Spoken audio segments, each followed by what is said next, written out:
wake up. Hey, did you hear me? Columbina, I said wake up, now! Oh, good morning, Sandrone. It's 3 in the afternoon, actually. And could you kindly not use my quarters as your personal nap room next time? But I feel so safe here. And your coffee, right? It's so bitter, but it smells lovely.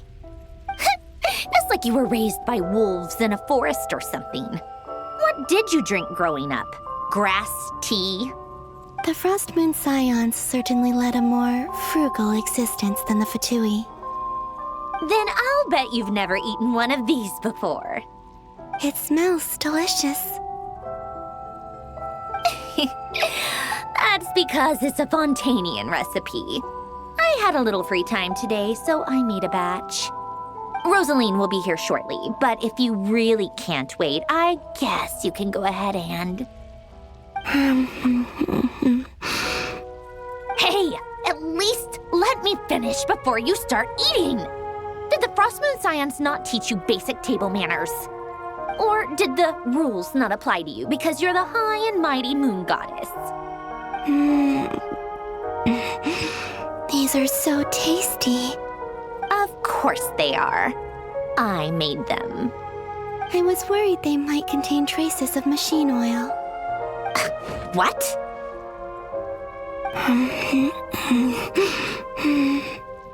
You know, there's something I've always wanted to ask you. Why did you leave your old home and join the Fatui? I mean, I'm sure their food was awful. But there's gotta be more to it than that. Well, life there didn't go quite how I imagined. What were you expecting? You're a god. Your followers are gonna make some demands of you, right? Surely you can just answer a few prayers here and there in return for the free food and drink. How bad can it be? Well, would you help other people just for free food and drink? The doctor told me that you were created by a great mechanic, Lord something Fisher. The Lord Artificer. Ugh, some people can't keep their mouths shut. Oh, Lord Artificer. And didn't he have something to do with the, narcissist? Narcissenkreuz Ordo. Yes, that was it. Narcissenkreuz Ordo. So, would you try to fulfill their wishes? You must be joking. I wouldn't go even if they paid me. I don't even know them. Exactly. Well, I felt the same way. I did not know the people who made demands of me. What do you know? We're on the same page for once. In his later years, Ellen did ask me if there was anything I wanted to do. If I had any wishes of my own. Well, I don't. And I'm not in any mood to fulfill someone else's either. Who's Alain? He was the... You know what? Never mind. You're not gonna remember. Anyway, the point I'm trying to make is, neither of us is the self-sacrificing type. Let me ask you this. What sort of place would you like to live in, if you could choose?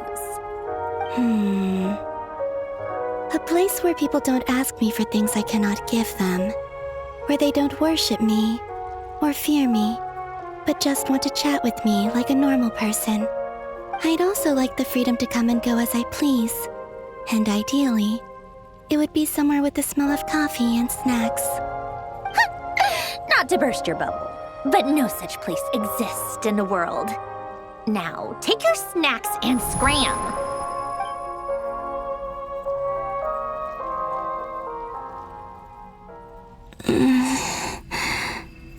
Did I pass out? Of course. I'm back here again. I dreamed of events from my past. Sandrone Traveler, I miss you all so much.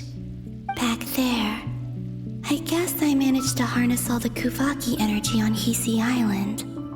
But how did I do it? Time is flowing backwards here, and I can use that familiar power to enter the world of the past. That mystery ally everyone talked about. It was me all along. I can sense that there isn't much more power remaining up ahead.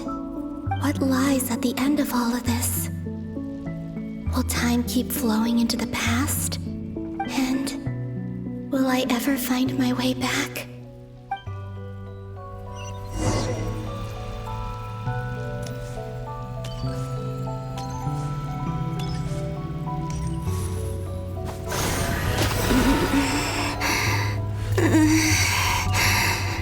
It's getting harder and harder to use my power.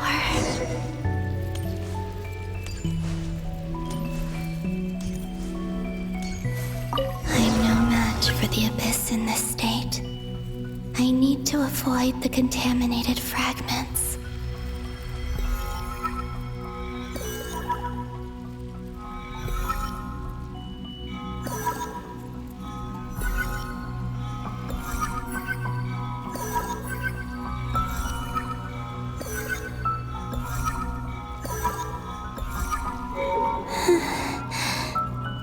Time to go. I wonder where I'll find myself this time.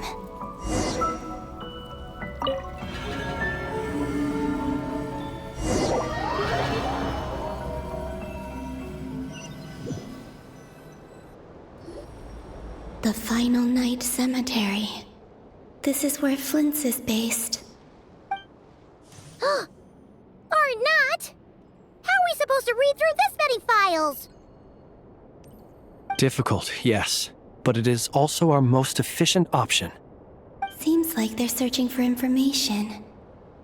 Oh, I remember. Flint's and Varga talked about some files on the Wild Hunt. Was this my doing too? To expose the true intentions of this Rarir, we need to dive into Nod-Krai's history. Are my actions changing the past? Or are they simply completing a process? Is all of this inevitable? Or am I the one making these decisions? If I choose not to help them now, will it change how things turn out? Hope we don't land on our heads then. They're my friends. I can't not help them.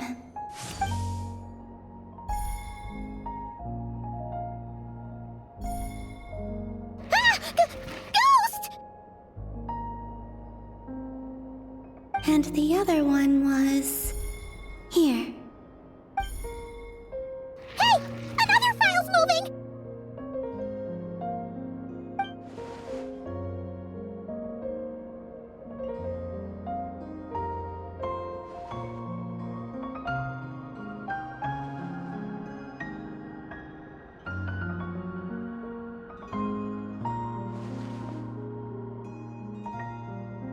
That should do it.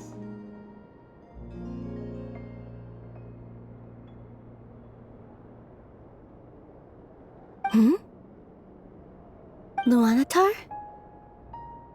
You can sense my presence? Wait!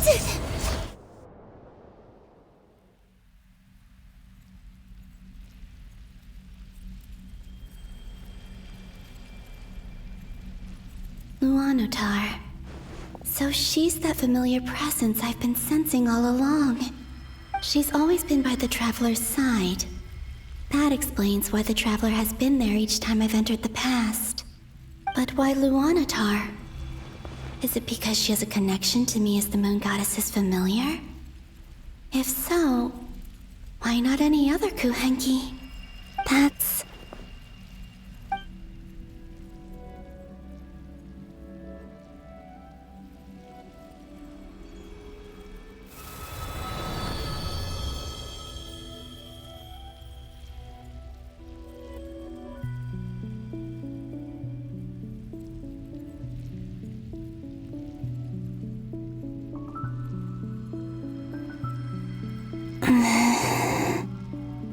cannot sense any power up ahead.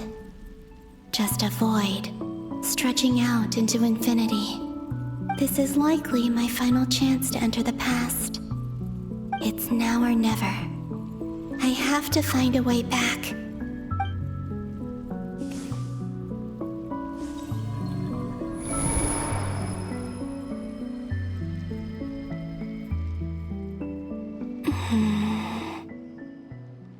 Easy Island?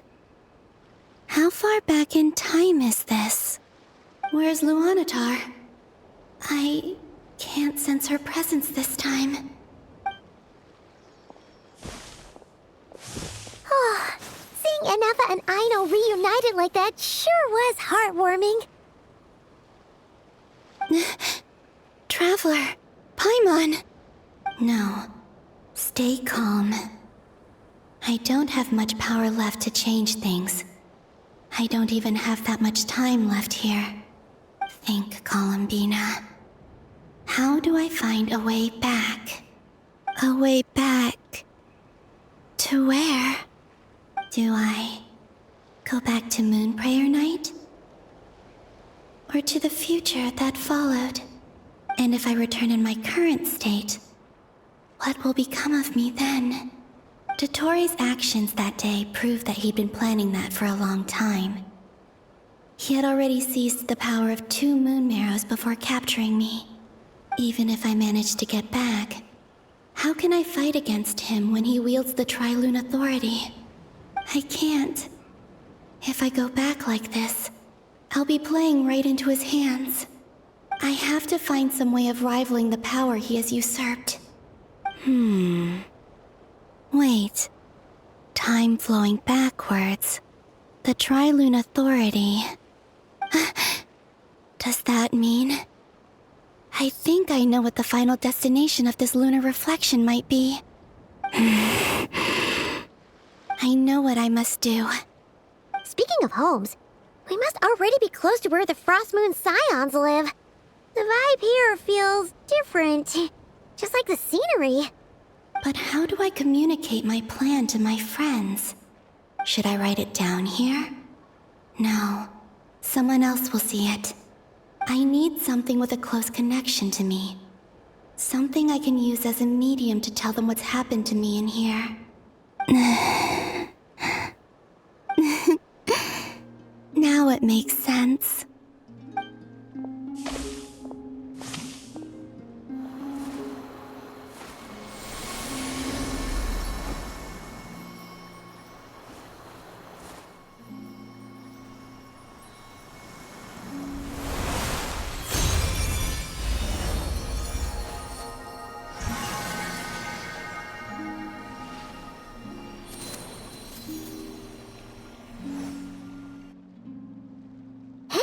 What was that?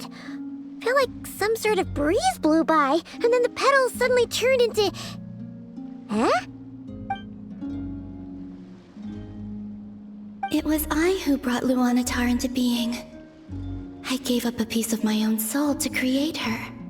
That's why I could sense a familiar power from the moment I entered this space. It also explains why she's been present in every past location that I've entered. Because we have a deep connection. Hey there! What's your name?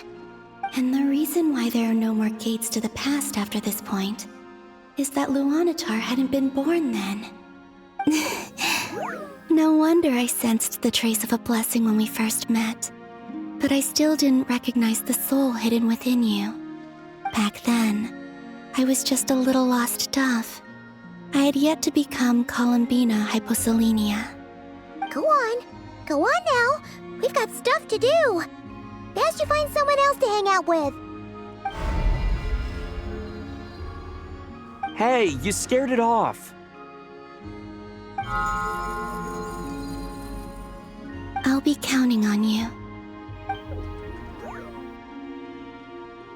Remember to stay by the traveler's side, guide him, and help him in my stead. Oh, and bring him to the garden where the moon prayer blossoms grow. There's a little lost dove there who will need his help.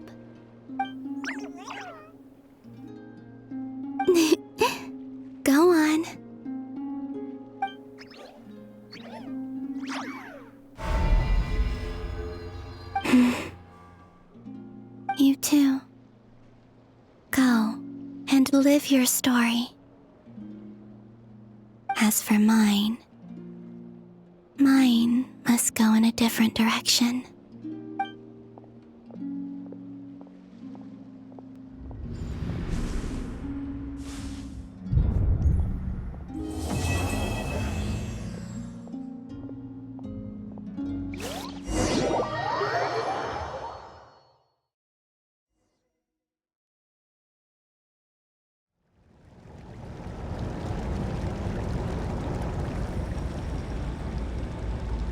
How would you like to experience the thrill of never being held accountable for your actions? You could crush people like ants without consequence, or tear off their heads or limbs as you please. Believe me, such a life is but one small step away. What point is he trying to make? Freedom? But the freedom to kill? To do evil and get away with it? Why would you offer me that? The creation of a world is the ultimate scientific experiment. I have taken my research to the highest level, where I shall be not just a god, but also a servant to many sacred spirits. I shall heed the truth and perform holy deeds. A god's laboratory is the perfect playground, but it needs the right occupant to explore its full potential. Mortals are found everywhere one looks. Not so with Descenders. I'd prefer my first guest to be a distinguished individual such as yourself. And I know you could make the most of the opportunities it offers. So the condition for entering the new world is to take innocent lives. In the same dilemma that Rerir once faced. Could I really bring myself to kill others for my own benefit? Rerir did. And look where it got him. Have you made up your mind? I can't do it. Your playground is no place for me. You're putting your hopes in the wrong person. But we both know I'm not quite the hero you say I am either. I have my own reasons for the journey I'm on. And they aren't all selfless. You've grown a lot since we last met. But there are still things you are unwilling to compromise on. This will only hinder you. Why don't I lower my requirements a little as a gesture of goodwill? I'll give you a little time to learn to be a less noble soul. That'll make things much easier for you. I really doubt I could live that sort of life. And yet you already sound less defiant than a moment ago. The benefits appeal to you because you can read the signs of the times. Why don't we return to my research facility? Your last visit was so rushed. There is much that I have yet to show you.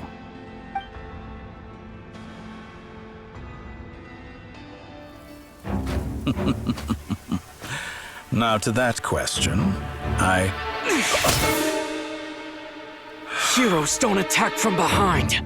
Guess I'm no hero. This is most disappointing.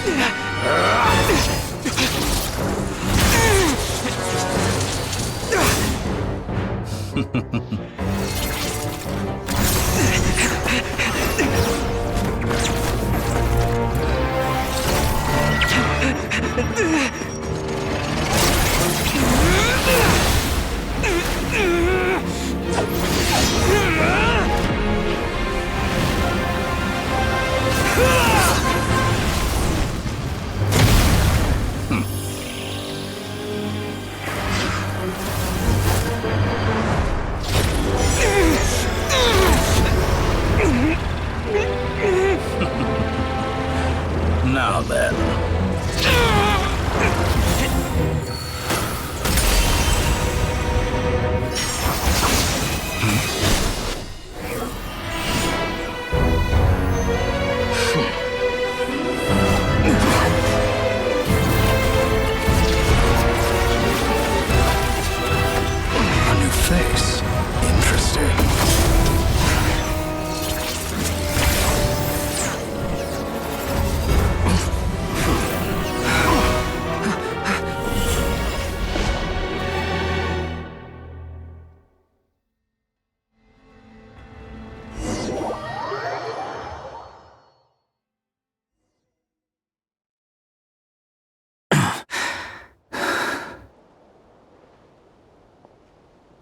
You're still gonna call me Hat Guy after that, huh? I didn't see anyone else in there who needed saving.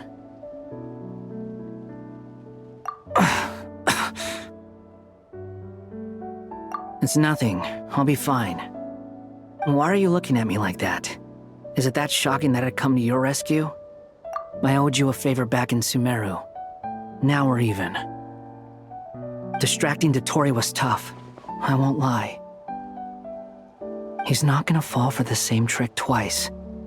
That was my one shot. I'd hoped to use it to take him out. Ugh. I never wanted to obliterate someone more than I do right now. Dotori doesn't recognize me, but his segments were originally made based on an analysis of my operational principles.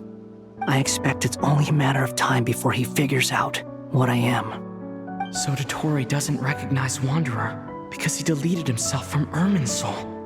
Did he really miss his only chance for revenge by saving me? Why the long face? Hey, I'm not blaming you, okay? And I'm not complaining either. Rescuing you and killing Dotori are equally important goals. Everyone would be pretty stuck without you. It's best you live to fight another day. How are you holding up? Are you all right? Hat Guy said to put safety first, so we agreed to run as far away as we could after leaving the energy field and only meet up once it was safe. You don't look injured. It seems that Dotori didn't do anything to you. All right. Rescue operation complete. Let's head back. There's a lot more work to be done before this is over.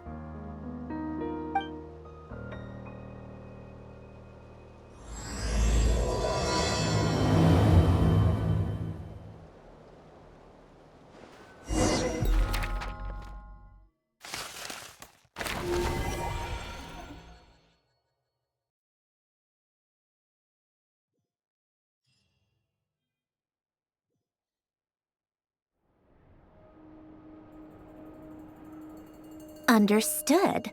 I will bear the Tsaritsa's decree in mind. I don't see what's so awesome about it, though. Does he really think everyone else is as immature as him? I'm not stooping to Tartaglia's level. I thought you might say that. How's your progress? Quite promising, actually. That alchemist Albedo gave me a few ideas. Remember how I asked you to look up some files for me? That stuff on the Nazi-Kreuz Institute. René de Petrichor and Jakob Ingold. Alain Guillotin despised René's theories and methods, but he never managed to come up with better alternatives either. So I adopted some of René's ideas. I thought Alain was like a father to you. He and René were mortal enemies, were they not? And what would you say if Linny and his friends one day learned something useful from someone you utterly detested? I would applaud them for it. That would mean that they have surpassed me. For all we know, Alain Guillotin might have thought the same thing. Not that it matters, though. He's dead, and I'm alive. So it's my call to make. Once you die, it doesn't matter how great you were in life. Only the living get to decide what happens next. Hey, come on out. They're back. Huh?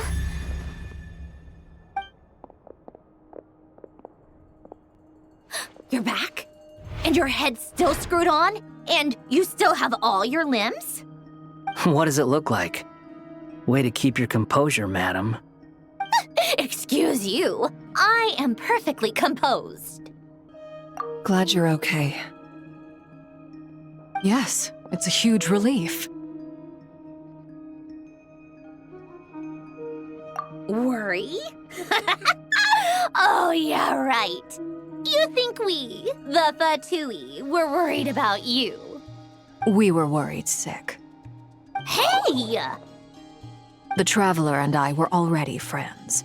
You are free to join this mission in whatever capacity you please. Much like your tea parties. It's a laugh a minute with you guys. I must say, I was quite surprised when Mr. Albedo told me he would need no additional aid. We discussed this on our way back as well. I am rarely so unequivocal, but in this case, we had full confidence in Hat Guy. He said he knew what he was doing. Albedo and I pretty much had to just wait outside on standby. Meanwhile, Hat Guy broke into the energy field and rescued the Traveler solo. You didn't have to mention that. Well, I'm thoroughly impressed. You are a force to be reckoned with, Hat Guy. Is he back? Is he really back? Traveler! It's really you! Oh, thank goodness! Paimon missed you so much! You can finally breathe easy, Paimon. It's great to have you back in one piece! Oh, Paimon's been having nightmares the whole time you were gone! Look at them. You know, once you reach my age, there's nothing better than watching a misty-eyed reunion between friends. It's nothing. Same goes when you get to my age, too. I bet Aino and Anefa would be tearing up as well if they were here.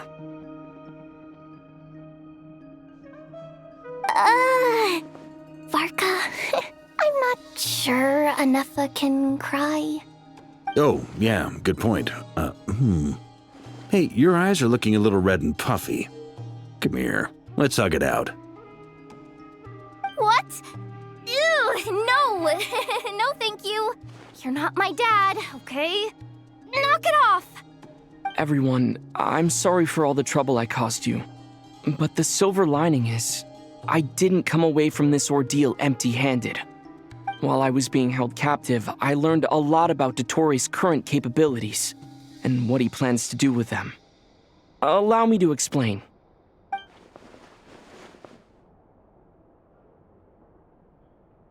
The three moon goddesses were even more powerful than we imagined. No wonder Dottore believes himself to be equal to the gods, maybe even superior. Utter blasphemy. While everyone was gone, Nefer and I made an interesting discovery, and I believe Miss Sandrone has something to share too. Ma'am, perhaps you could do the honors?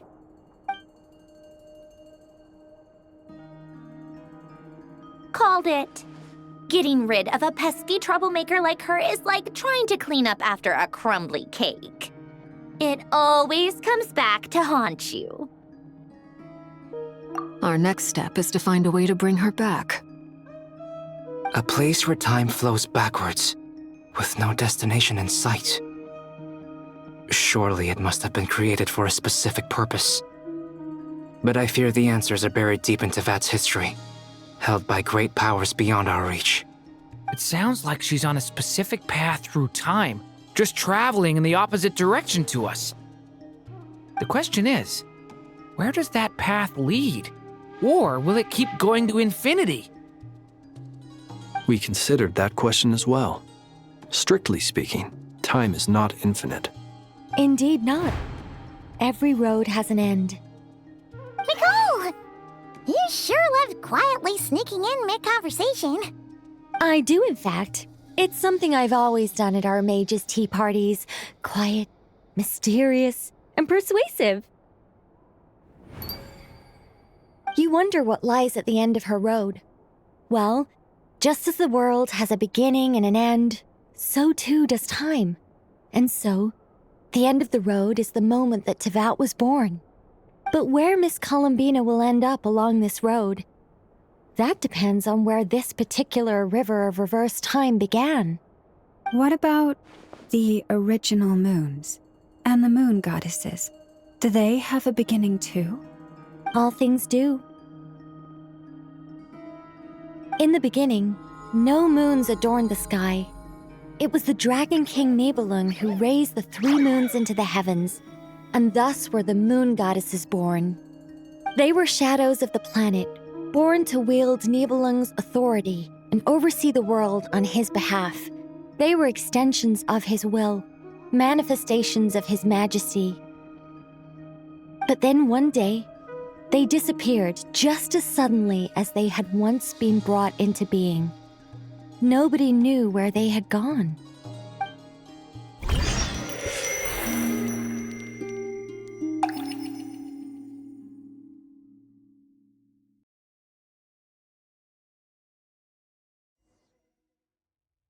Like I thought, no more paths back to reality have emerged since.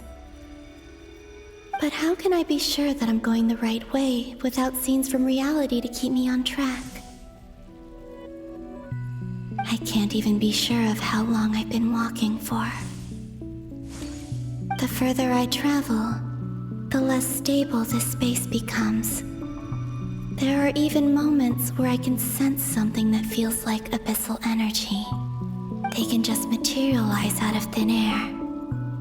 I have to keep my wits about me.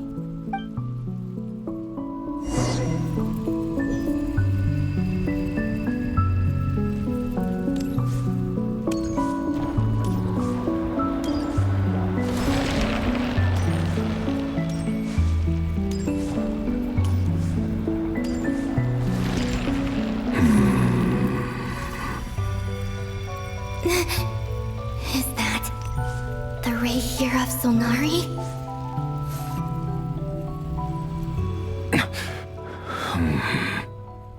You are the moon goddess. But how? Please, there's no need. I'm not interested in fighting anymore. I find that a little difficult to believe. Yeah. Honestly, so do I. The way you used my own power against me was... It was a brilliant strategy. And then, in the final moment before I was thrown into this space, I got to see an old friend. Mr. Dainsleif. Right. It was so long ago now. But we were friends once. And when I first got here, I was filled with hatred, remorse, and rage. How I cursed and devoured. I tore everything here apart.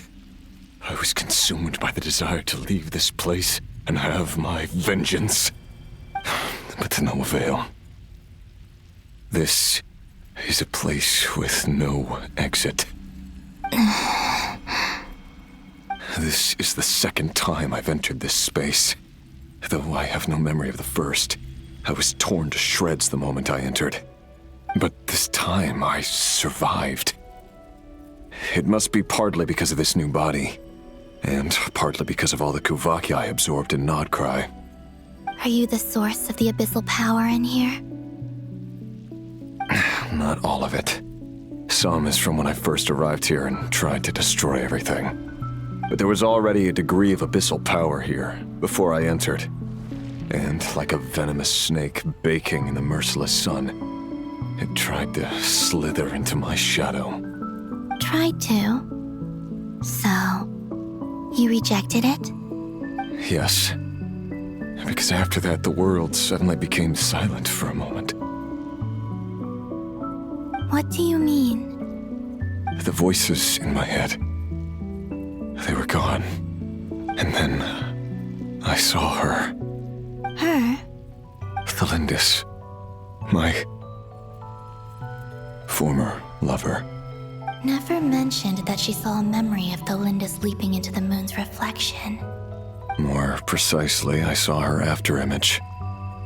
I'm sure the real her is long gone. She was just an ordinary Conrian. She couldn't have survived here for very long. Anyway, why have you come here? Didn't you know it was a dead end? If I hadn't escaped through the moon gate, my friends would have been in far greater danger. Oh, I see. Because of your power. The power of a moon goddess. What? You'd like to know how I know, wouldn't you? The one who resurrected me said so. I could hear a deep lust for power in his voice. Do you mean Dottore? Dottore. So that's what he's called. He'd been collecting fragments of my body for a long time. All so that he could resurrect me at the moment of his choosing. I had no interest in his research. But being as corroded by the Abyss as I was, we were aligned as far as hunting the moons and recovering my strength were concerned. So that's why the Wild Hunt suddenly became so active in Nod-Krai. When I left the Fatui in my weakened state, Dottore must have felt that his time had come. Moon Goddess, could I ask a favor of you? What? I know this is a lot to ask, especially from someone who tried to kill you. If you refuse, I won't fight it. But this is the only thing I desire now. Nothing else matters. What do you want? I'd like you to take a message to Thalindis for me. Thalindis? But... Yes, she's dead. But like I said, I saw her afterimage. I can sense that some part of her soul remains here. Far, far ahead. Why don't you go and speak to her yourself? I can't. I don't know why, but I can't move freely in this space as you can. All I can see is a glimpse of her walking away. Just like the moment when I last saw her in life. In return, I will clear these abyssal obstacles for you. No, not in return. I'll clear them for you. Whether you want to help me or not. It feels like something I ought to do. Why? Yeah. Why, indeed. I've been asking myself that question a lot recently. Why did I do the things I did? I'm tired of it all. Tired of the person I became. People used me. And then I turned around and started using others. I hurt a lot of people. I think I grew tired of it long ago. But I wouldn't admit it to myself. And ultimately, that's how I ended up here. What do you wish to tell her? All of it. My past. My mistakes. Everything that happened after we were separated. Is it okay if I give her the abridged version? Yeah, I'm sure there's plenty you can skip over. Just tell her the important parts. Whatever you think that means. Like the part where you relentlessly tried to kill us? It's up to you. Love demands honesty. But my relationship with Thalindis was built on lies. We hid too much from each other. But after living my whole life in the shadows, I don't want to hide anything anymore. I will do my best.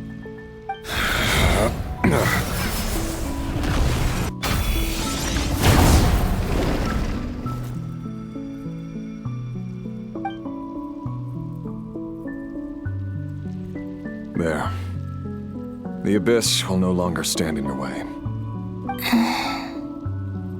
Even though Mr. Dainsleif felt he had to fight you, I think he still regarded you as a friend. Dane? He said that you betrayed him. But he also felt great remorse at never having understood what you were truly going through. Why tell me this? Because if he'd known that someone could take a message to you, I believe that's what he would have said. Thank you. It means a lot. I know this will sound strange coming from me, but don't die, Moon Goddess. I can tell that you're determined to get out of here.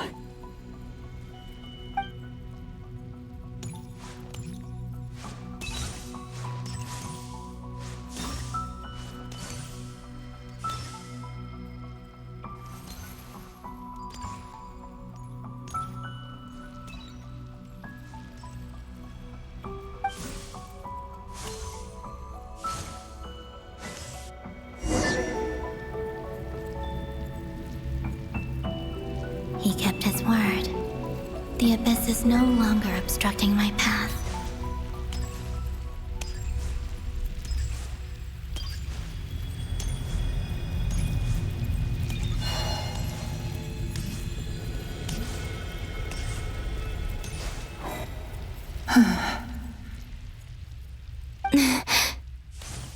Is that the Lindis?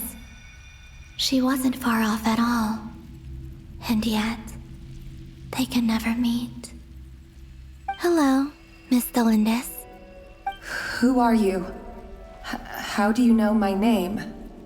I've never seen anyone else here before. You can call me Columbina. I promised Rerir that I'd bring a message to you. Rerir? My Rerir? Is he well? He's doing better than he was. Better than he was, huh? Sounds like he's had a pretty rough time. Others have had a rough time on his account too. In many cases, their time ran out because of him. And I'm not just talking about the children of the Crimson Moon. So, things got worse before they got better. Could you tell me what happened, Miss Columbina? Are you sure you wish to know? Yes. This is my opportunity to learn the truth. No matter how hard it is to hear, I have to know. I admire your courage. However, time is short. I cannot stay here for long.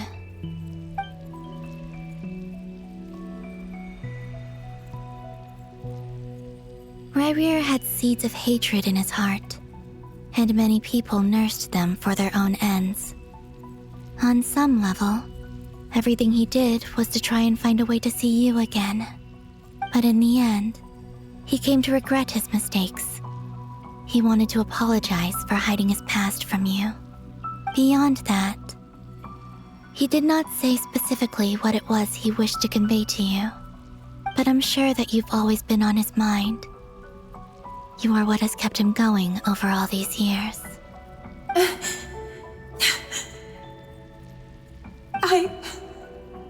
I'm sorry, Miss Columbina. This is so upsetting. I'm not sure how to put my feelings into words. It's all right. I understand. Well, that's everything from me. So, I guess I'll be... Wait. One moment.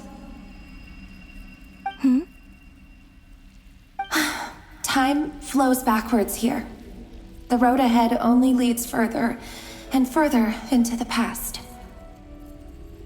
I know. I intend to reach the end of that road. Without a moon marrow, without the 3 moons' power, you won't make it far. Wait, unless...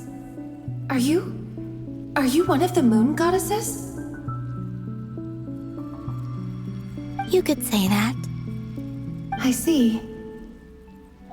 I often think to myself, if life is like a train ride, why haven't I reached the terminus? Where am I even going? And it's not just me, it's this whole place.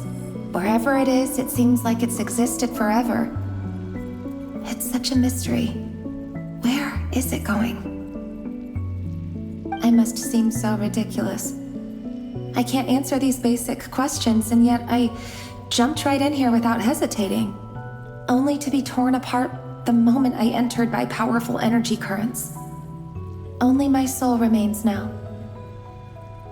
Thinking back, I was suddenly overcome with fear and terror in that moment. Perhaps I too became bewitched by the abyss. I may have been the leverage it needed to control Rerir. I used to be a researcher at the Universitas Magistrorum in Conria, researching the iridescent moon's marrow. Eventually, I came to the conclusion that time in here flows in reverse. Rerir was one of the Venster King's retainers. With me, he was in an impossible position. It plagued him constantly. I wanted to help him escape his lot in life. I wanted him to be happy, so I thought I'd use this place to return to the past. At the time, I thought I could just go back to the day that the Venster King first found the princess.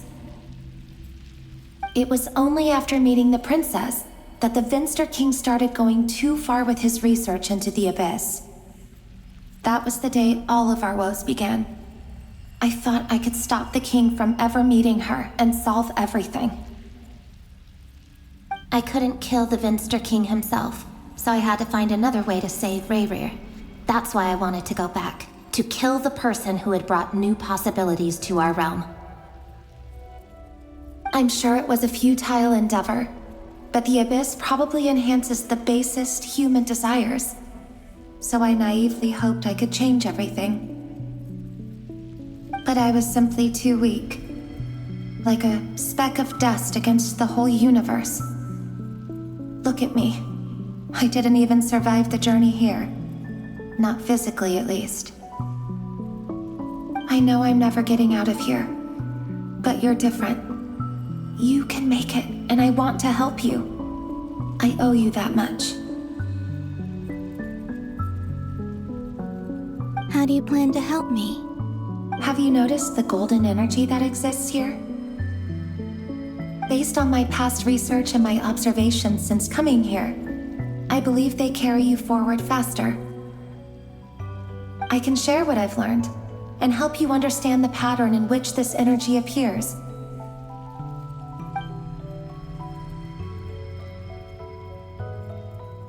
I think you just might... Now, I know you will be able to change the past. Also, I've been speculating about where this space ends. The documentation was scanned, but from what I know of the legends about the moons, the oldest ones seem to begin with Nibelung, king of dragonkind. I have no way of verifying any of it by this point, but if it's true, you might be able to reach that era if you keep walking. Understood. Thank you, Miss Delindis. I'm the one who should be thanking you. If you hadn't entered this realm of everlasting death, what use would my deductions be? Thanks to you, they have some meaning. About Rerir, I'm so sorry. For everything. It wasn't your fault. That's not true. Because we both feared bringing trouble upon each other, neither of us ever told the truth. And that dishonesty sealed our fates. But enough about that. I wish you a safe journey, Miss Columbina.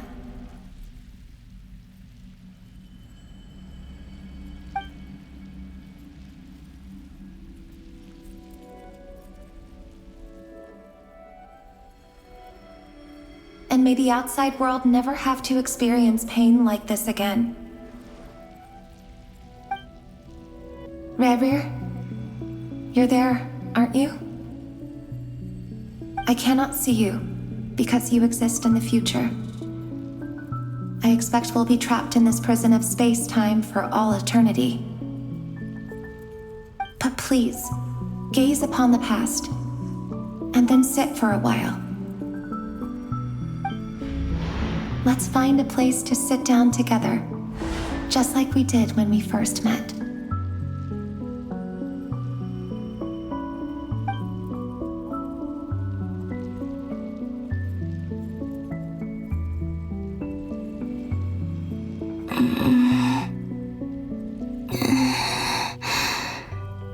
How long have I been walking? How much further till I reach the end? Is there even an end to be found? Everything's getting blurry.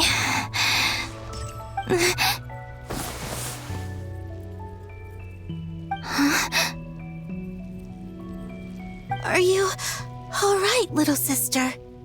Have you come from the distant future?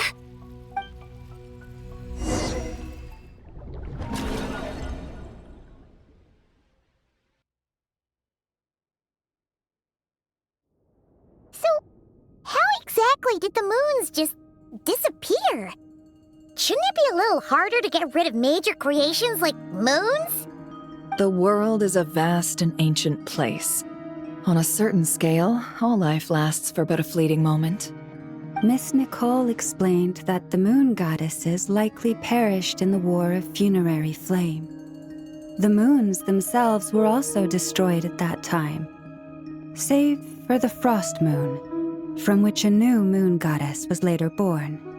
Am I missing something then? 'Cause the stories say that the moon goddesses were born on the moon, but doesn't Columbina say she was born in Nod-Krai?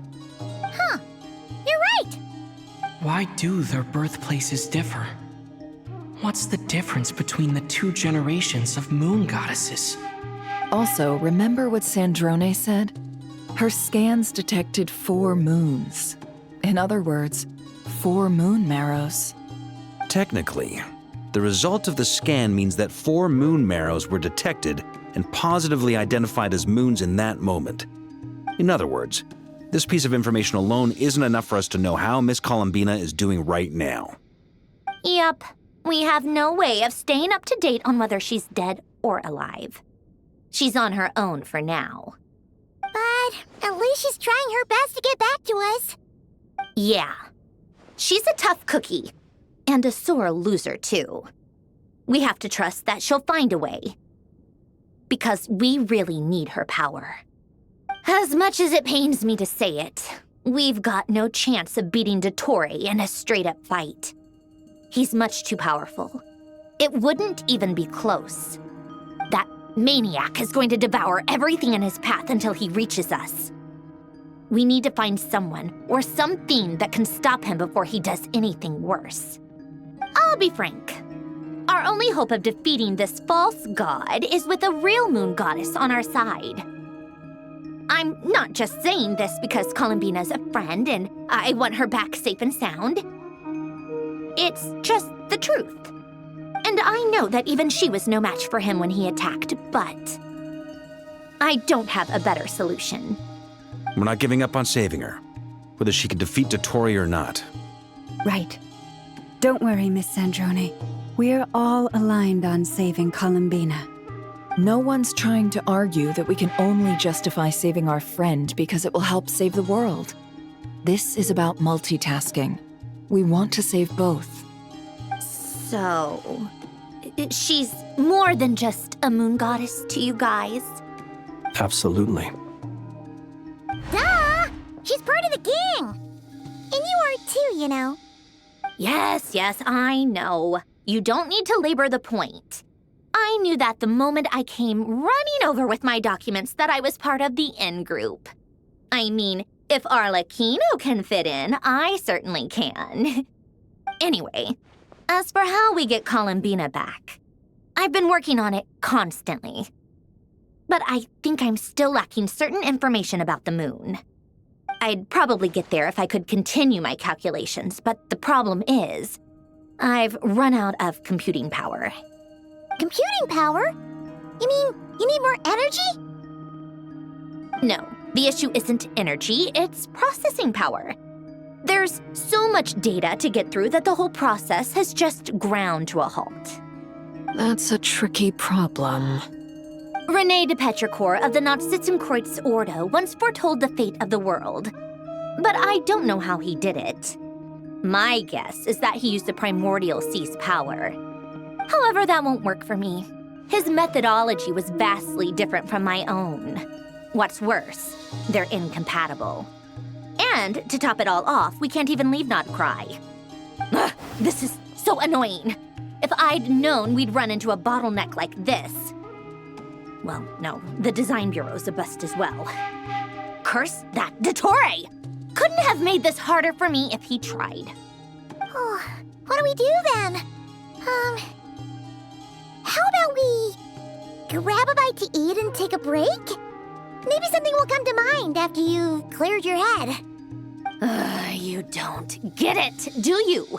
I'm trying to calculate the fate of an entire world here. And I need accurate results, not big prophecies. Where the heck am I gonna find the computing power for that? Ahem. Anyway, time to shelve the discussion on technical difficulties. Being a killjoy isn't very ladylike, after all. Either way, we've done what we can. Rest well, everyone. Remember to let us know if anything new comes up. Hat guy? Is he hinting that we should talk outside? Let's go somewhere a little more private.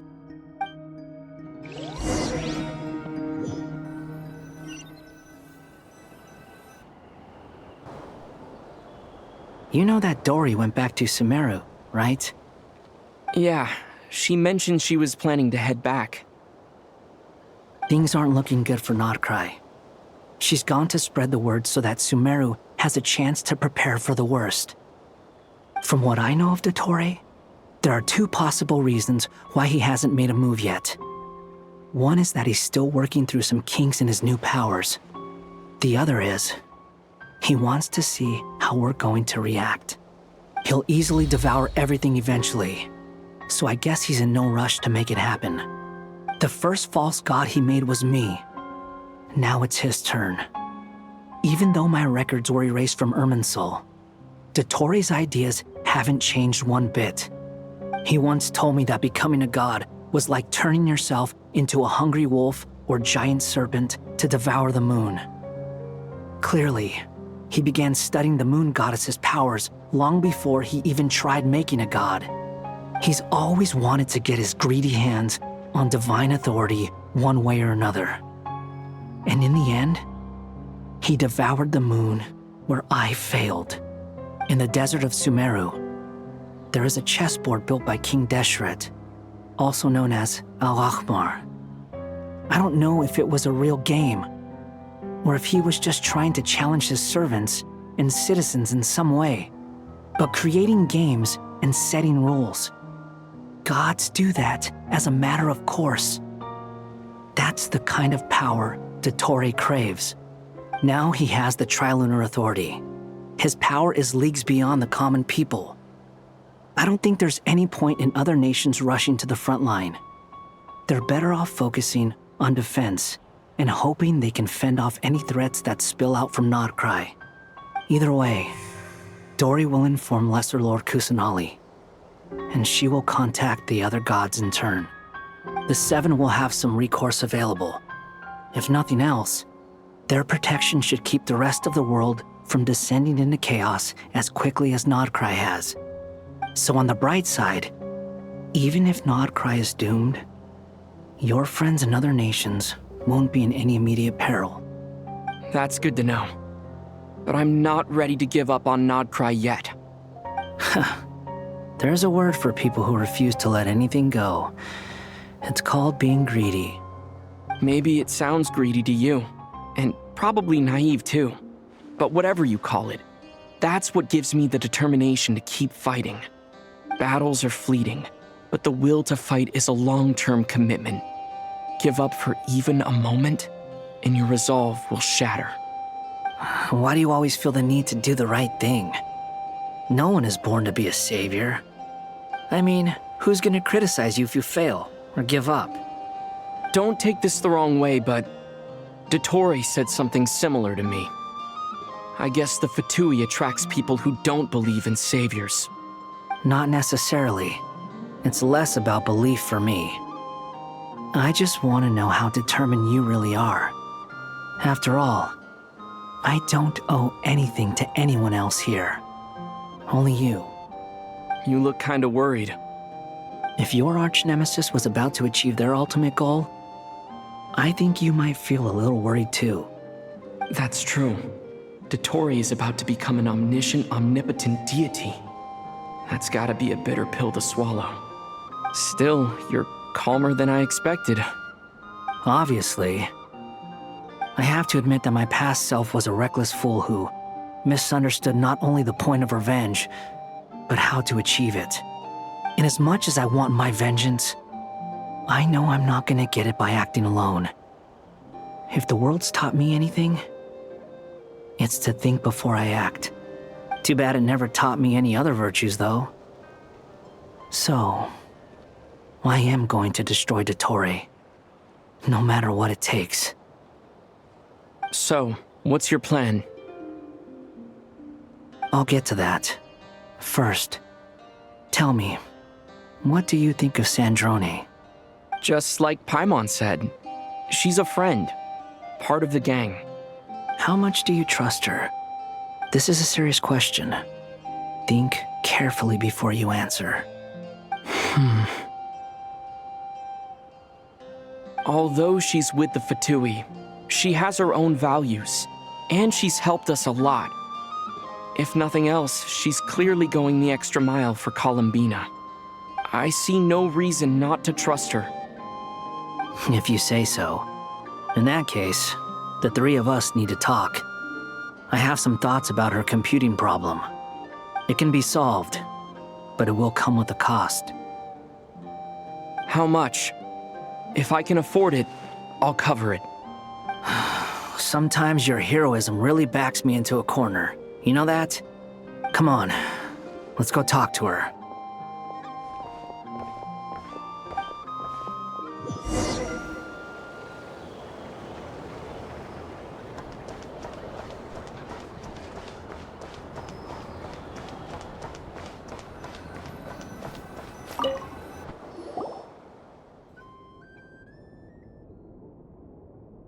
Miss Androne, Traveler.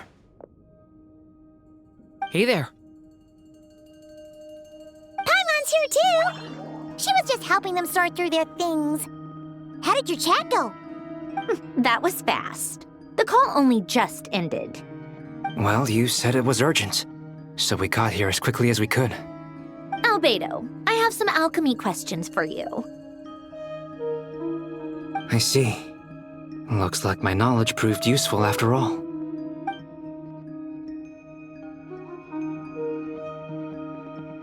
If I might ask, what is the end goal for the modified formula you'll be using? I needed to predict the future of the entire world. But I've run into some teething issues since trying to implement Renee's theory of the 4 Orthants. I see. I'll have a look at it. Still, computing power is the real issue here. How do you plan to solve it? About that, it's been sorted. Oh, with the Traveler's help? Actually, you're not wrong. He found the person with the solution. Was it Hat Guy?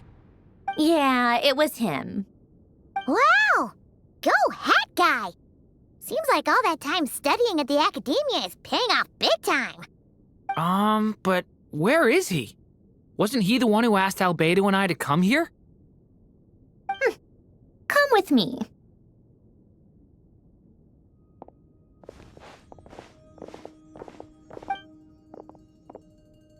Hat Guy? What's happened to him? Hat Guy! Can you hear us? No response. I guess he's in hibernation. Hat Guy mentioned that he was a puppet. It seems that his functions are currently shut down. I presume this has something to do with the solution to your computing problem. That's right. He and the Traveler came to see me. Wait, what? You have a solution? Would you calm down? Why do you always react so hysterically to everything? Excuse me? How would you know? You shouldn't be so quick to judge complete strangers. It's very bad manners. Oh, please. It doesn't take that long to figure out that you have a temper. Where does a mere student get that kind of confidence? I've actually published more papers than you. Not that status counts for much. Even Paimon's applied for academia admission. Huh? Are you serious? See? This is why I can't be bothered to explain myself. She recognizes no one's skills but her own. Okay, fine. I'll hear you out. So, tell me, how do you propose to solve my computing power problem? This world itself is constantly processing all kinds of information. If it's the world's future you're trying to calculate, you need a processing device that's designed to cope with that volume. Easier said than done. Only Irminsul can handle that kind of... Wait, is that what you're suggesting? But surely we can't just plug my formula directly into the ley lines. You should be able to tell that I'm not human, right? Yeah, I noticed. The technology, though, seems pretty ancient. Very different from Pontaine's. It's a completely different system. Conrian, to be precise. I'm what they would have called a puppet. Puppets need an energy source and processing power. The artisans who built them sought out the materials most suited for that purpose. You? Do you mean... The Traveler and I have talked it over. He's willing to vouch for you. So, I'll allow you to borrow my core for your calculations. It was built using wood from a silver-white tree, which makes it a small part of Irminsul. Conrian technology and Irminsul wood. Who in the world could have built you? Are you sure about this? A puppet without its core will cease functioning completely. And if it's left in that state for too long, it might not recover. You could die if you do this. You do realize that, don't you? I can put two and two together, yes. No need to rub it in. I won't lie to you. This has never been done before. I cannot guarantee your safety. Doesn't matter. I'm prepared for the worst. Did you two actually talk this through? Is he... Are we really considering this? Yes, we discussed it. The bottom line is, he trusts me, and I trust you. Let's give it a shot, shall we? Honestly, I have no clue where this kid even came from. But for whatever reason, he lent me his core to use in my formula. I'm very close to finishing my calculations now, and the core is currently in use. So I'm sorry, but I can only show you a sketch right now. This is what the core looks like. A silver-white branch. It certainly matches the legends told about Irminsul. Is Hat Guy gonna be okay? He's not gonna die, right? Right? In theory, he should be fine. As long as we put his core back in time. Beyond that, all I can say is that I'll try my best to avoid risk and make sure the core doesn't sustain any damage. I think I know why you called us here now. Someone needs to watch over his body and make sure it's protected until the process completes. Correct. He said that the only ones he trusts here are you two, and the Traveler. And the Traveler will have other work to do. He will have our undivided attention. Aw, Hat Guy. On a more positive note, things are progressing steadily on my end. I'll call everyone in for a meeting once the results are out.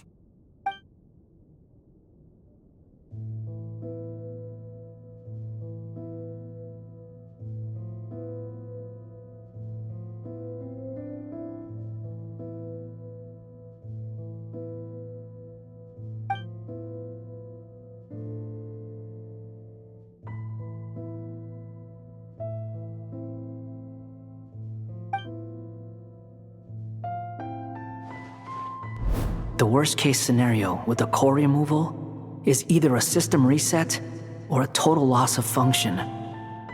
But I'm not afraid. A quiet death should have been my fate long ago. A core is completely different from a heart. It's like another vital organ entirely. I never believed it could be a true replacement for what I sought. But in the end, it turns out the core was more useful to me.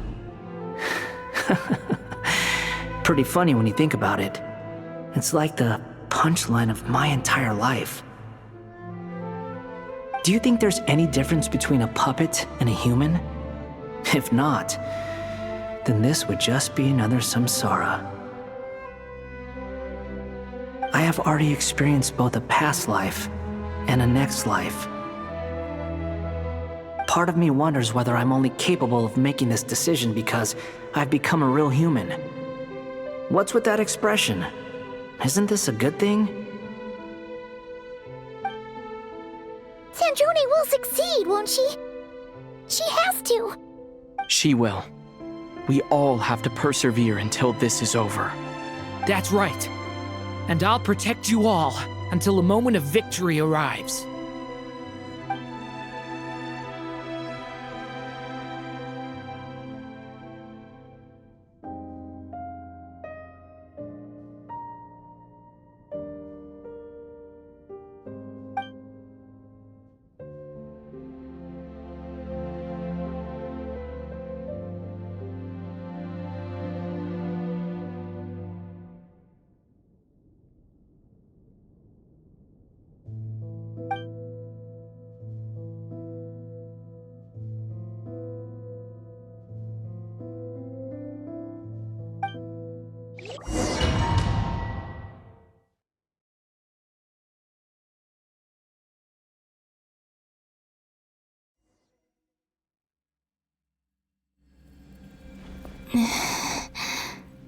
Who are you? Call me Sonnet. You have the same power as Canon.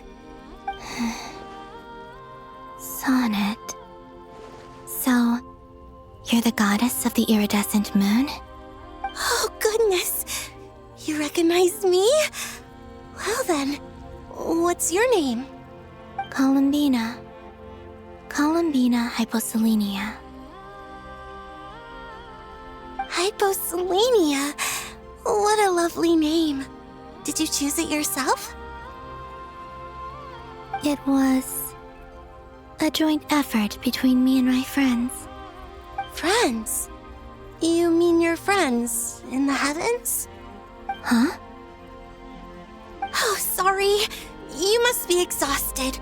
I apologize. Hang in there. Let me introduce you to my older sisters. Do you mean the other two moon goddesses? Arya and Canon? Wow, you sure know a lot. Hey, does that mean that our story goes on into the future? Oh, I guess that wasn't the best question to ask. It's all right. We were prepared for that possibility. You could say we were too prepared. I can't even remember how long my sisters and I have been here by this point. When did you get here? How long has it been? I can't say for sure, but it feels like it's been forever. I see. Are you feeling all right? You look a little unwell. I can hold out a while longer.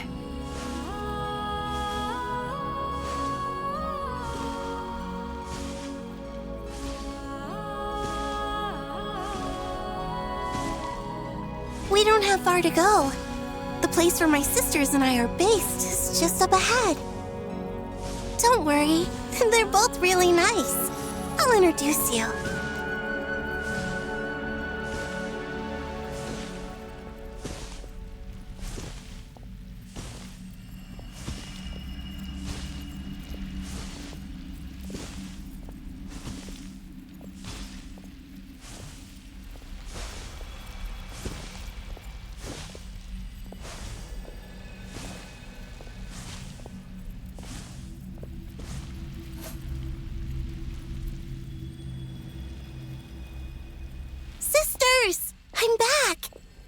who I've brought with me.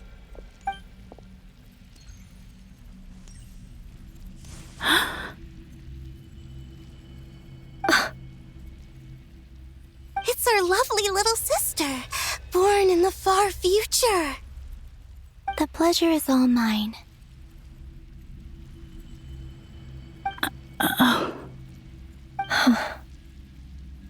Allow me to introduce you to Columbina Hyposelenia.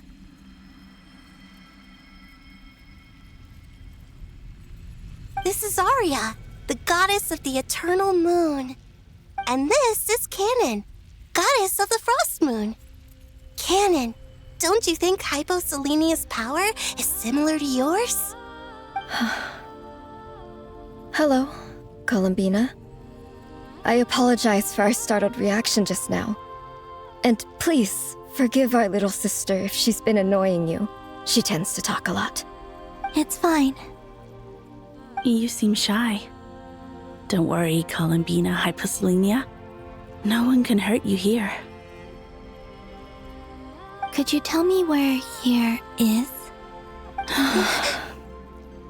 Please. I must know.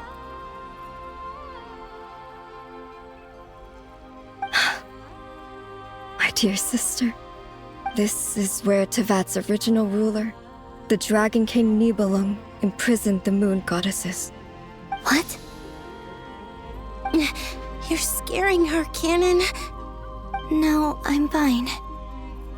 Please, continue. Nibelung, our original master, created us in the distant past to maintain Tevat. But he left this world and traveled into the dark universe beyond, to explore worlds vaster still. Day and night, we fulfilled our duty in the heavens, until the day that the first Descender arrived. The great ruler of the firmament. The heavenly principles. Is that what later generations call them? I see. But we did not reject them at first, nor did they seem to harbor ill intent towards this world. We coexisted in peace. They were like a guest in our home. Slowly, however, we came to realize that our guest had a growing desire to change and dominate the world.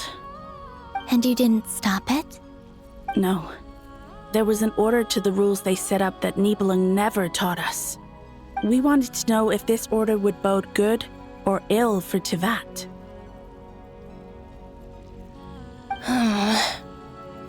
All right. Canon and I wanted to know. Sonnet was against it from the outset. Later, we discovered that this great ruler of the firmament bore an almost paranoid hostility toward the desire of certain life forms to seek power. Or perhaps they feared them. They would even cast down celestial nails as manifestations of their power, to punish the civilizations of the world below. Only this was far beyond mere punishment. Right. Their rules brought order, but the price people paid for merely testing the limits of those rules was far too great. I did everything in my power to help the punished escape catastrophe, but still, too many lives were lost. The ancestors of the Frost Moon Scions were some of the ones you helped. But just when we had decided to take countermeasures, the Dragon King, Nibelung, returned. And so began the War of Funerary Flame. So, that's the name the world gave that war in the future. Well, who won in the end? As far as I know, the Heavenly Principles won, although it came at a great cost. They remained in Tevat, where they continue to rule to this day. And the world's original master, the Dragon King Nibelung, was destroyed. And what of the moons? Are there still 3 moons in Tevat's skies? You can tell us the truth, Columbina. We know we are but remnants of a bygone age. We are prepared for the answer. Only the frost moon remains. But it has been cast beyond the false firmament by the heavenly principles. The eternal and iridescent moons were both shattered during the war. So death finally came for us in the end. Sonnet. But you're still here, aren't you? A moon goddess cannot live without her moon, Columbina. She's right. That's why I began to disappear. Because the frost moon is cut off by the false sky. How much worse it would have been if it were outright destroyed. Our souls may endure within this lunar palace, but if our moons are destroyed, then we shall disappear the moment we depart from it. I'm sorry. There's no need to apologize to us, dear sister. If anything, we owe the world an apology. If only we'd decided to act sooner, rather than arguing amongst ourselves. all the more reason not to spend this time in regret and repentance. Instead, we should focus our efforts on how we might help our future sister. Sorry? Don't you see, Columbina, your story is not yet over. Is that not why you are here?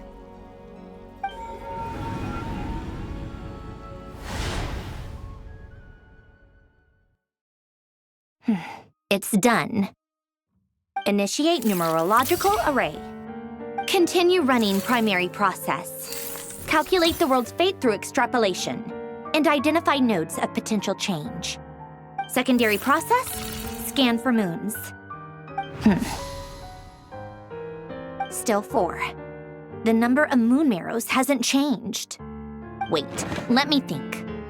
Is it possible that there's something I've been misunderstanding about the moons all along? Variables. Variables in the world. I know where potential variables within the world come from. So what about the moons? Are there any variables there? Like their life or death, for instance. What if being alive or dead makes no difference to a moon? But that's so strange. Even immortal gods can die. Why would the moons alone be? Wait! I've got it! If alive or dead is considered a variable, we might have had this wrong the whole time. No one ever said that a moon marrow equals a living moon. We just made that assumption ourselves. Initiate secondary process. Scan again. This time filtering out interfering perimeter, moon marrow. I don't care if they're natural or artificial. Get them out of my search results! Why? It says 3 moons still exist in Teyvat, even after excluding the moon marrows. But we know for a fact that 2 of them are dead. Redo the scan. Narrow the results to living moons and real moons. No, scrap that. Narrow it down to moons that have lunar authority and remain alive. Why? Why is it still 3? What is this, Columbina? Has the world lied to us? Or are you the one pulling the wool over our eyes?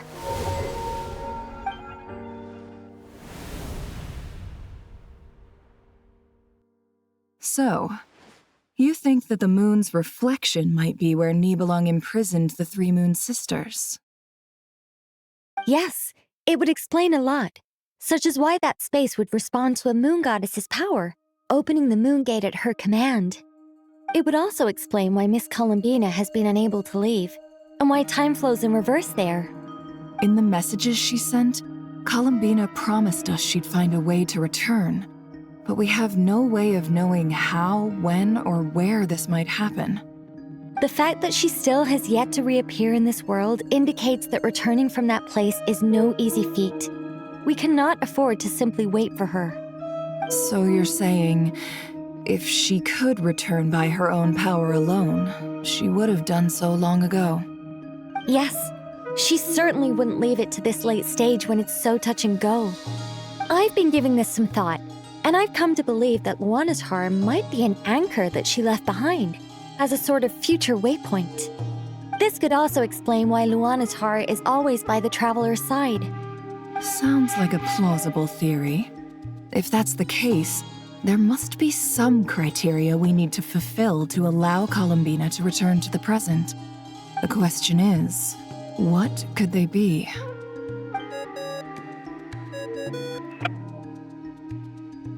Hello? Listen up! This is extremely important!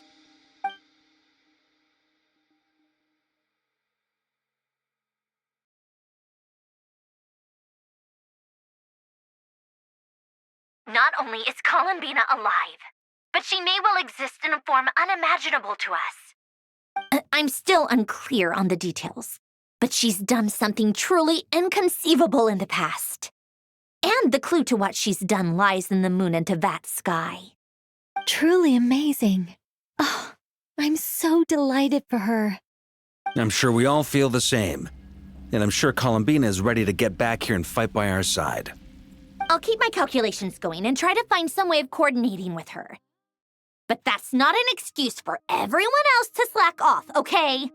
All of you had better keep trying to think of solutions. How can the dead moon still live? And Luanatar?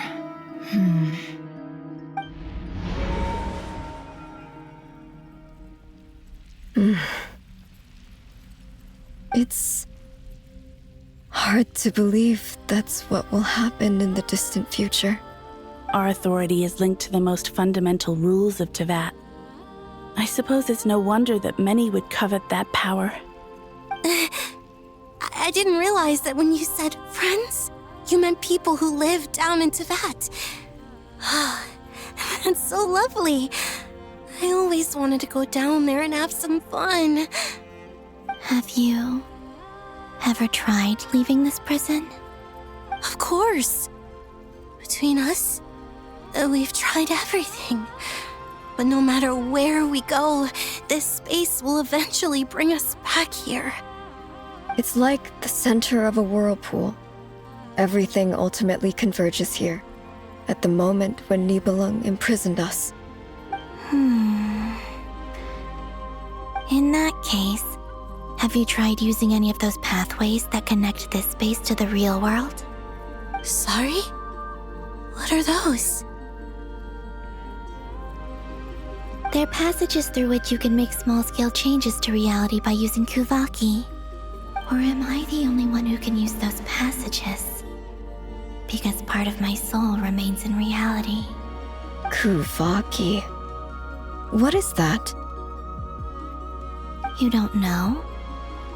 It's a unique kind of elemental energy found only in Nod-Krai, the land from which the moons arose. Oh. Well, it's true that the moons first rose up from the part of Tevat you say is called Nod-Krai. But there is no difference in the elemental energy between there and anywhere else. What?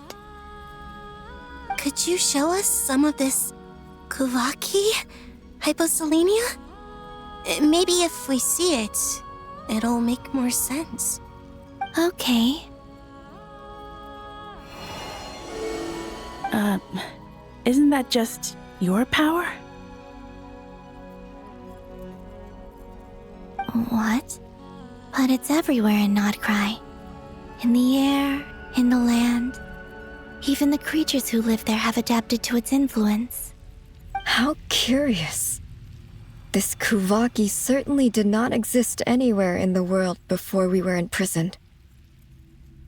Let alone influence living creatures.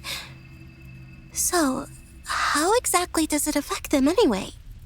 Can they float in the air like us? This is so strange. Why would their reality differ so much from mine? Columbina, you're looking for more than just a way out of here, aren't you? Yes. If I am to help my friends, I will need tri-lunar authority on par with that of our foe. You mean... you'll need our power This sounds extremely risky. The three moons' powers are not mutually compatible. Concentrating them into one goddess will be a very painful process. And if anything goes wrong, it could tear you to pieces. I know. But I'm willing to take that risk. Even so, let's say we successfully transfer our authority to you. How will you take it outside this prison? Niblin constructed this realm specifically to prevent us from using our powers to interfere in his war. No moon goddess can leave this place alive. What if I don't leave alive?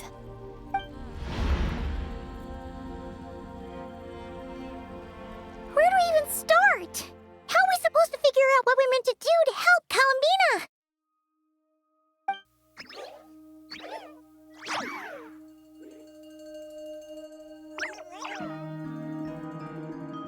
Columbina? What do you need from us?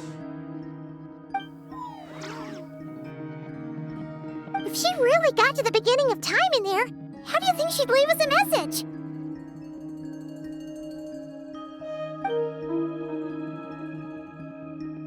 You don't think she'd write it down on a stone tablet somewhere in the hopes that we'd find it, do you? Seems unlikely. Columbina may not talk a lot, but she thinks deeply about issues like this. Let's review what we know. This is the Columbina who fought alongside us against the Rahir of Solnari, and with whom we celebrated Moon Prayer Night. She knows our personalities, our ways of doing things, even our unique strengths and abilities. So, if she wanted to tell us something from a long, long time ago, what would she do?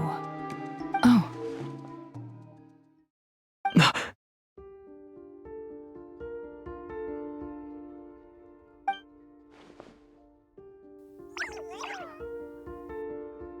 Traveler, you once said that those golden ripples also appeared when Luanatar was born.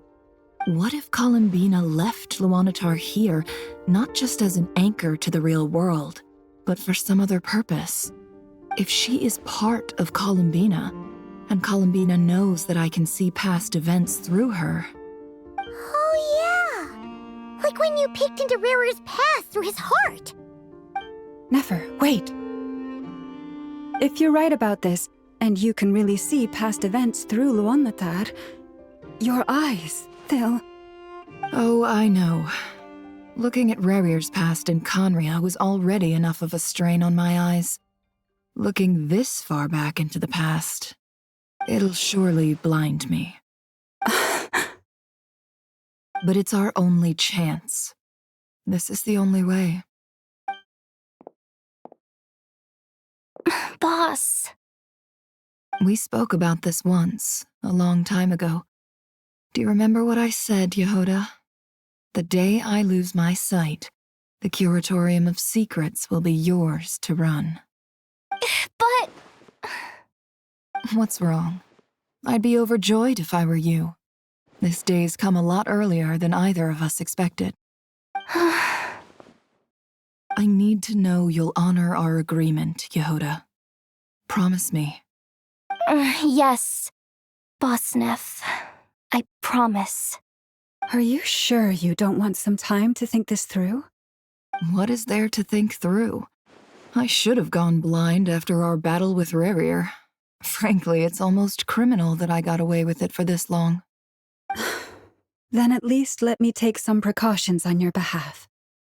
And if you really do lose your sight, I'll visit your office every day and make sure you're well looked after. Oh, please, anything but that. I was actually ready to go through with this. Are you trying to scare me into backing out? As if I could ever scare you. I'll assume you're just joking to calm your nerves. All right, enough chit-chat. Let's do this.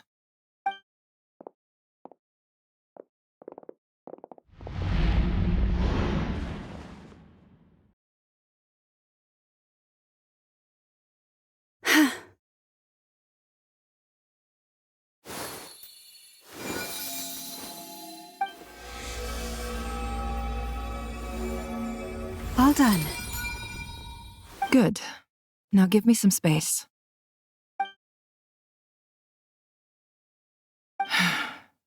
Come on then, little one. Show me what happened in the past.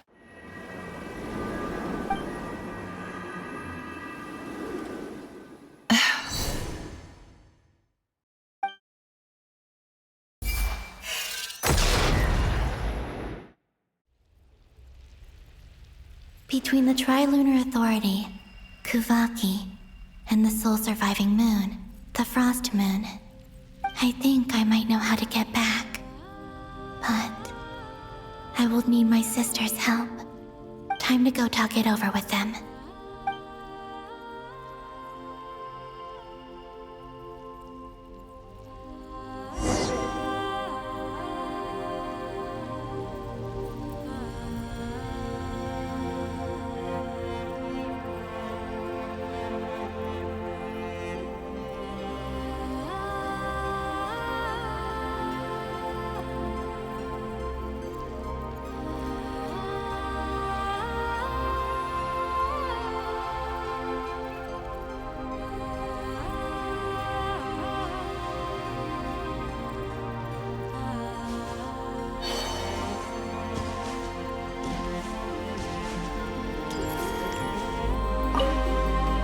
Seems you have reached a decision.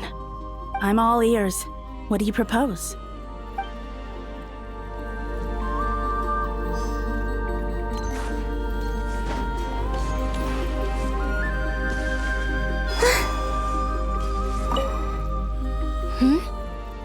Have you decided what to do? I hope it's not too dangerous. You really scared me when you said that thing about not leaving here alive. Come on, let's go find the other two.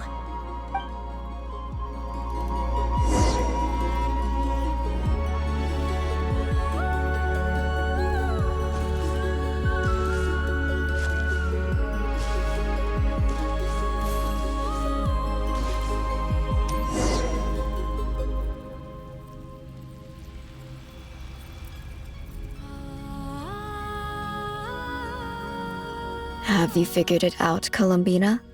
Tell us, how do you plan to leave this place? I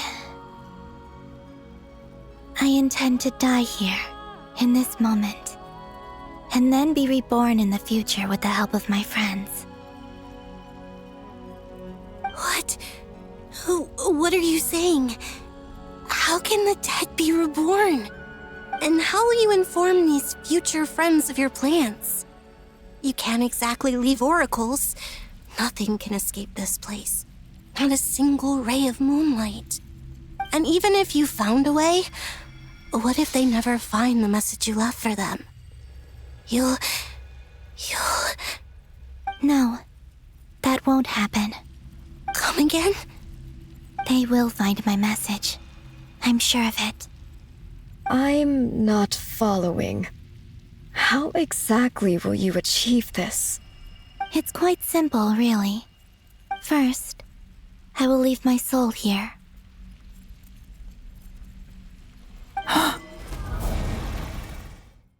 I see it.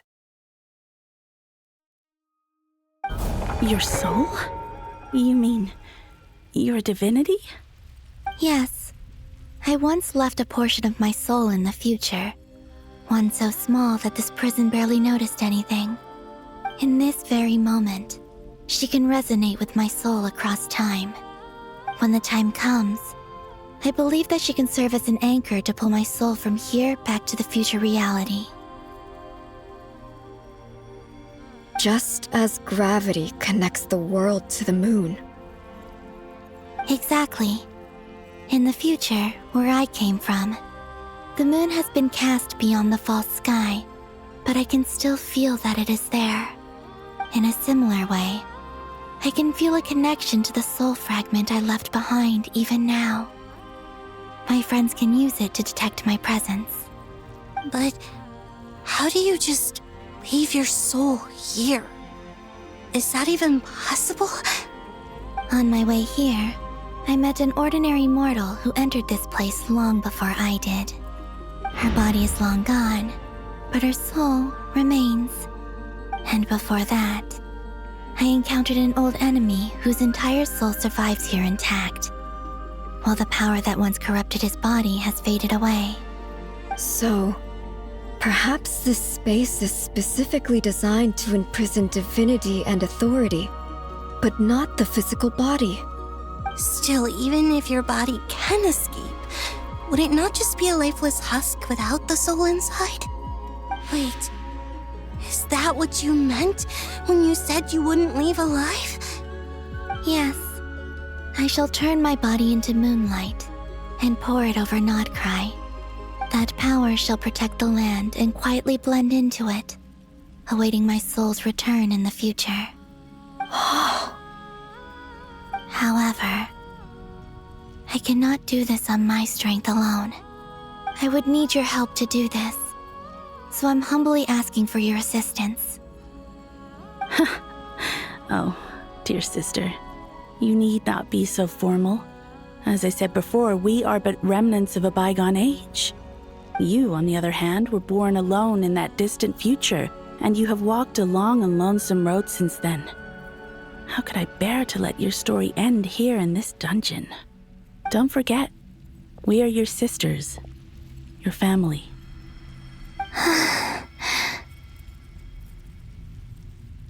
Arya's right. Actually, I've always wanted a little sister.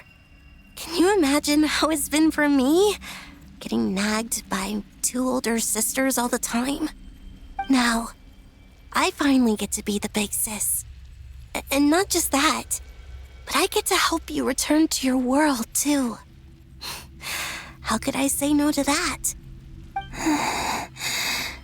Sonnet. Canon?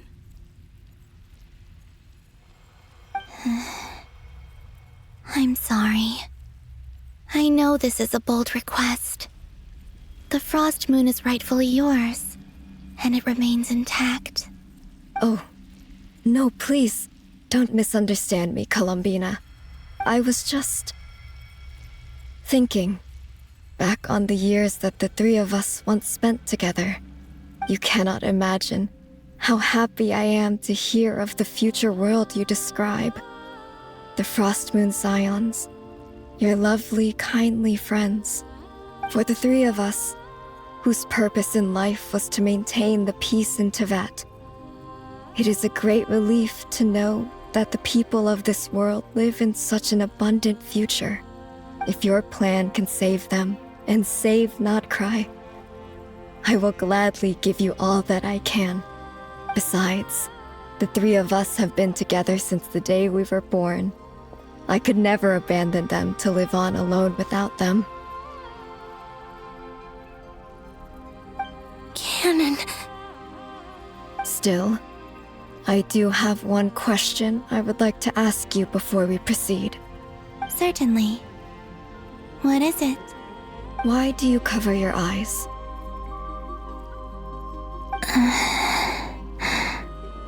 Yeah, I was curious about that too. But it seemed personal, so I didn't want to intrude.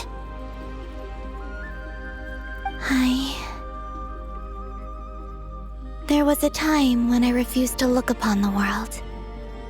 I believed it was full of nothing but lies and falsehoods. I wished to hide my feelings, seal my heart, until I could return to my true home. I see. Perhaps that decision saved you from ever having to see the false sky again. But at the same time, you likely missed out on many true and precious things, like the smiles on your friends' faces. Promise me this, Columbina.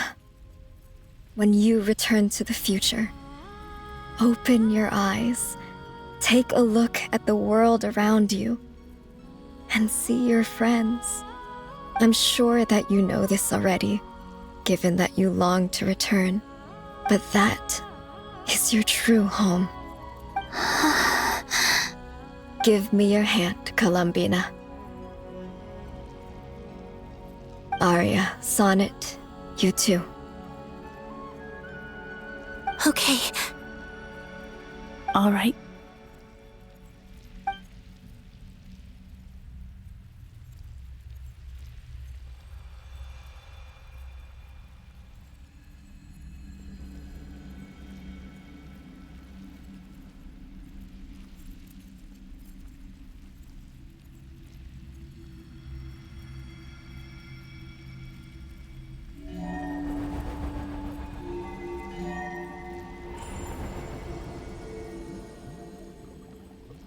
We once were the song sung for eternity, but now it is you who must continue to sing. We once were the tides in the great river of time, but now we subside, and you arise. We were the messengers of madness and inspiration. But now, the lies have faded, and your truth must endure. We are souls awaiting the sun. You must return to be with those who smile when they see your face.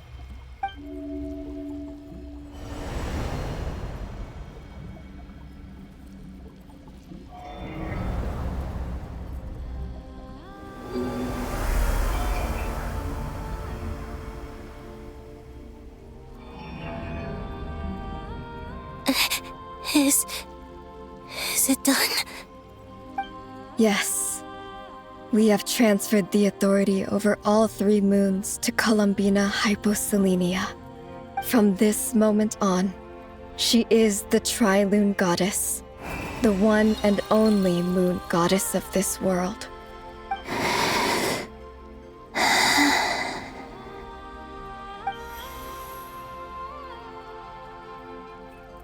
Thank you. Thank you, my sisters. Now go, and do what you believe is right, Columbina Hyposelenia. Be aware that we cannot grant you the power of the 3 moons beyond these prison walls. The conflict that arose over their remains following our disappearance will still take place. I understand. Sisters, oh, my body.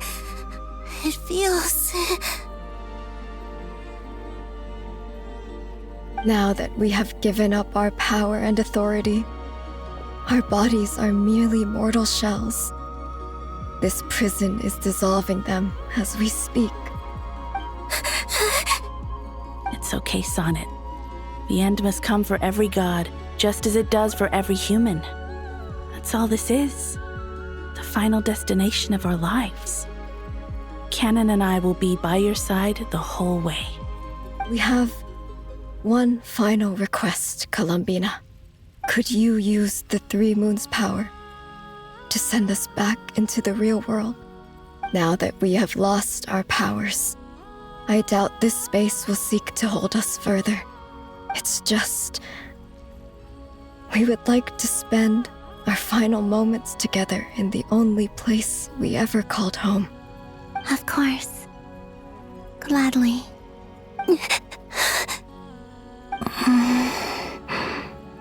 Sonnet. Yes. Don't... I wish I could tell her not to give in to the abyss. Not to be afraid. But is this really what I should say at this moment? Don't forget. I'm so glad to have a big sister like you.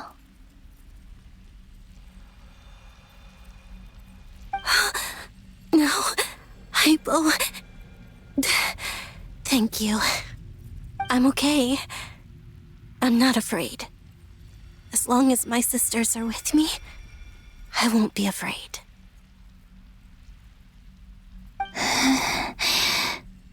It looks like this is goodbye, sisters. Goodbye, Columbina. Take care of this world in our stead. I will.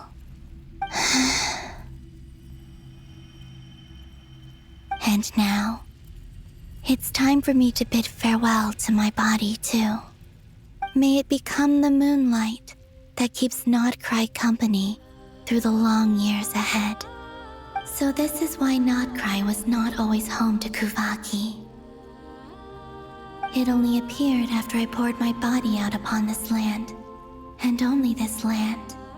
Kuvaki responds to me because it is me, my body, answering the call of my soul.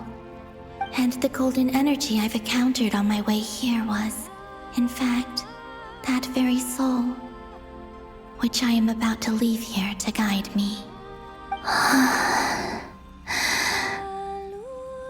O power Trilune, eternal moonlight.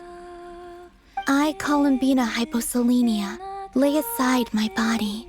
Let it be cast into the dark night to illuminate the future. May it be a companion to all who dwell beneath the moon.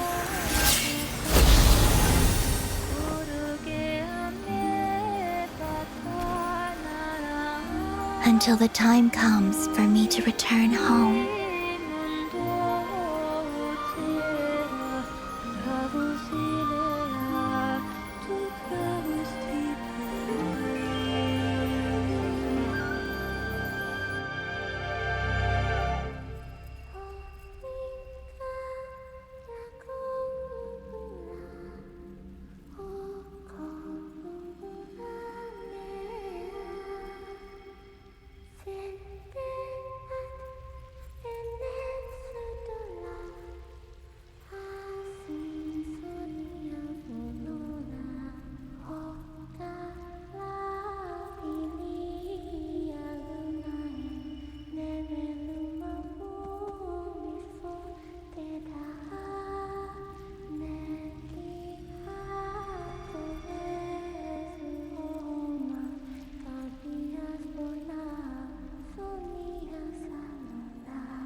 Boss!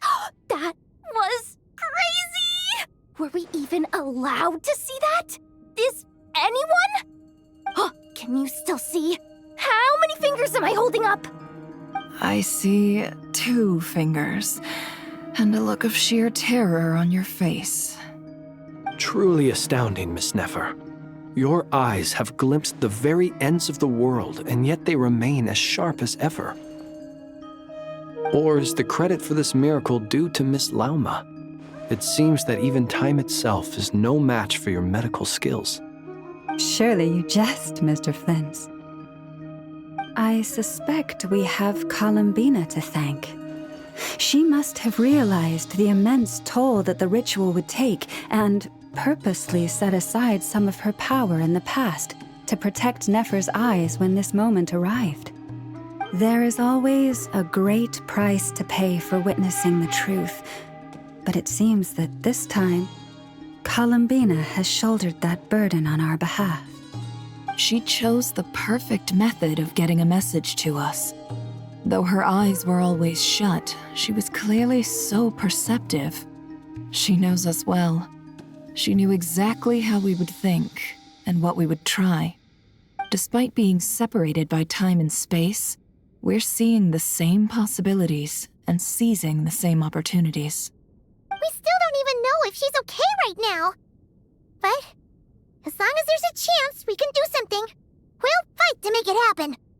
We'll get you back somehow, Columbina.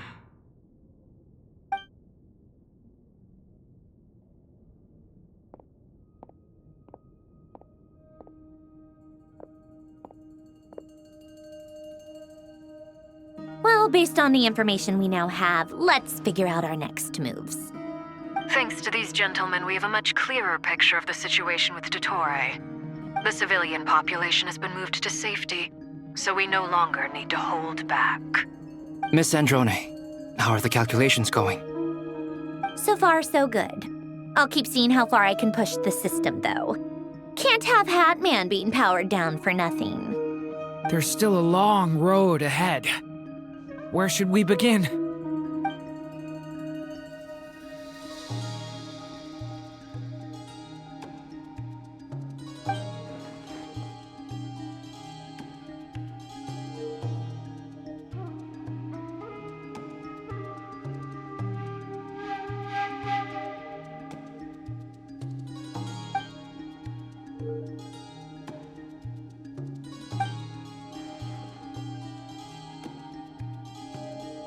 Our plan is clear. Time is short, so let's get moving. There's just never enough time, is there? Time is the bane of my existence. Ugh. Anyway, I'm gonna get back to work. All right, we'll do our part too. Yeah.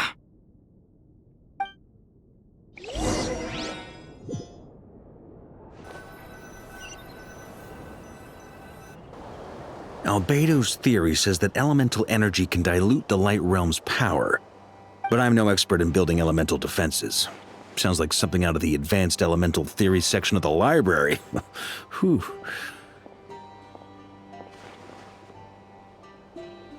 You seem quite troubled.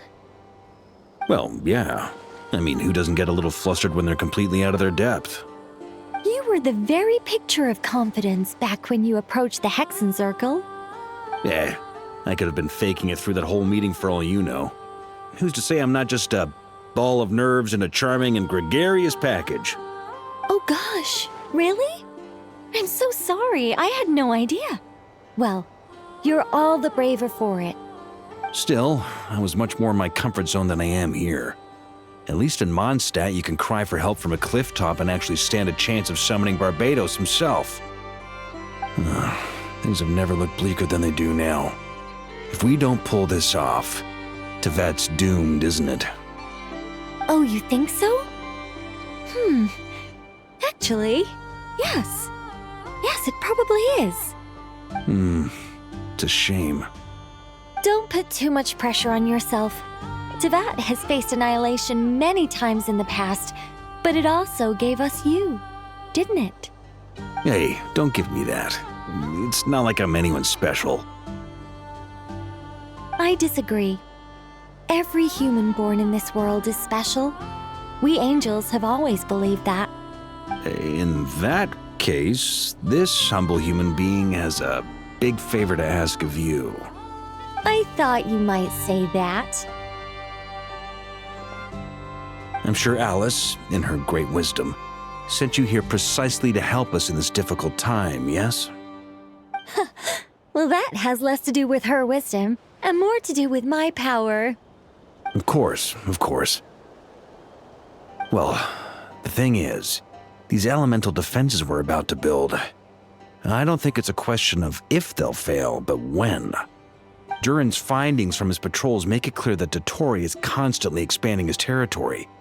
First it was his lab, then the design bureau, and now this. It's not realistic to completely stop him encroaching on the rest of Nod-Krai. Rather, our goal should be to stall him for as long as possible. If Miss Sandroni's calculations are correct, well, they're the closest thing to certainty we have in this situation, so let's assume they are. Anyway, her calculations suggest that our best hope for victory lies in Miss Columbina's return. It's up to us to slow Dottore's advance and buy time for her to make a return. Are you asking me to help you with building the defenses? No. I'd like you to prepare for what comes next. When he eventually reaches us, we will have to fight him. You were an angel once and a mage now. I'm asking you to lend us your protection. Oh. Can I take it that you're triggering the terms you fought for during our three-way talks? Well, technically those terms were about protecting Mondstadt. But if you're happy to agree to the change in location, then yes, let's do that. You're cashing in on this much sooner than I'd imagined. Well, yeah. The way things are going, I might not get another chance. Very well.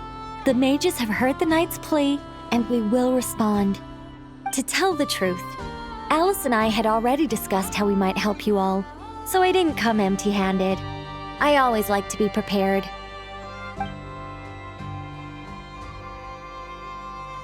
This is... wow. Yeah. This is great. Seriously, thank you. It's been many long years since I had a chance to dazzle humanity with a little divine intervention. To humbly serve as a reliable and responsible guide. Anyway, Knight of Boreas, Please accept this gift in recognition of your great virtue. Go now. May the angel's blessing deliver you safely to your destination.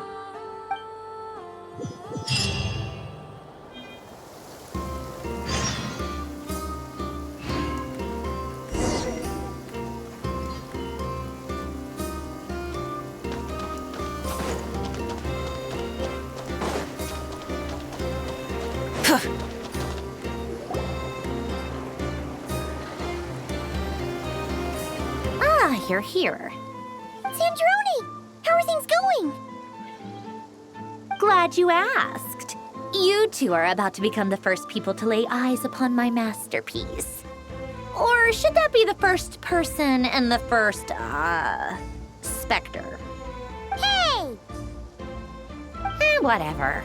Come, feast your eyes on this. Wow! We've never seen something like this before!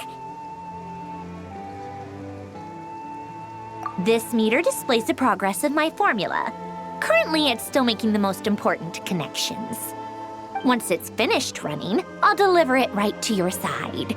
And then, we can finally bring Columbina back. What do you mean, deliver it?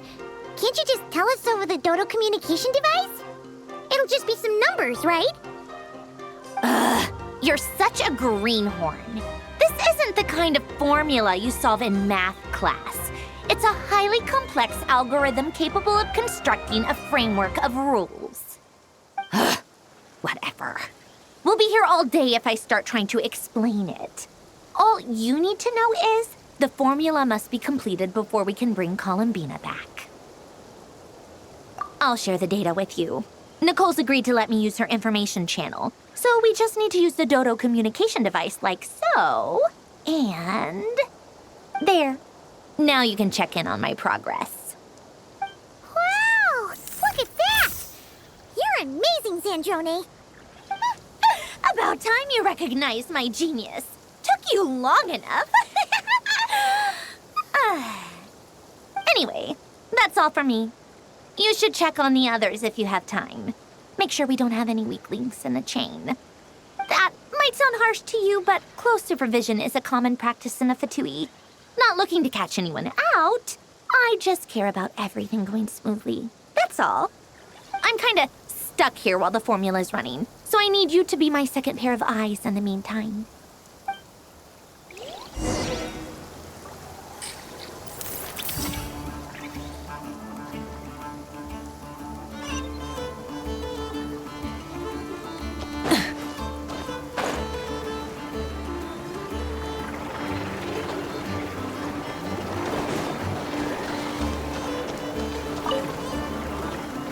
Traveler, Paimon, a pleasure to see you both. Plans! How's everything coming along? Fairly well, if I do say so myself. Personally, I am ready to confront Dottore head-on. Ooh, you sound much more serious than usual. To be honest, I am not usually fond of exercising my full strength. For one thing, it's hardly conducive to maintaining a low profile. Besides, I believe one should have the right to choose when to show their hand. I am conserving my strength until the moment of battle is upon us. Anything to boost our chances of victory. Seeing you get into the zone like this really puts Paimon at ease. Huh, Traveler? I consider it an honor to have your trust. Rest well. I look forward to seeing you both in your element during the battle.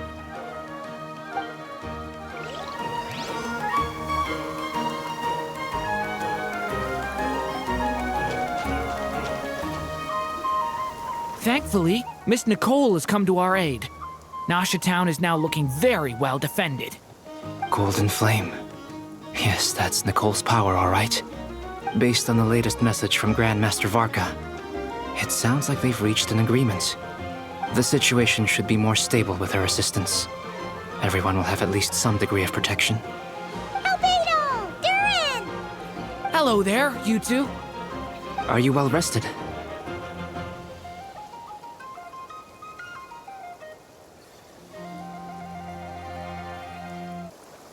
That's good to hear. As per the plan, Albedo and I will be in charge of Nasha Town. As Dotore's energy field expands, it's creeping ever closer in that direction. But we will do our best to hold our position. We fought side by side many times before, and always with great success. I believe this time will be no different. So don't worry about us. Focus on fighting Dotore.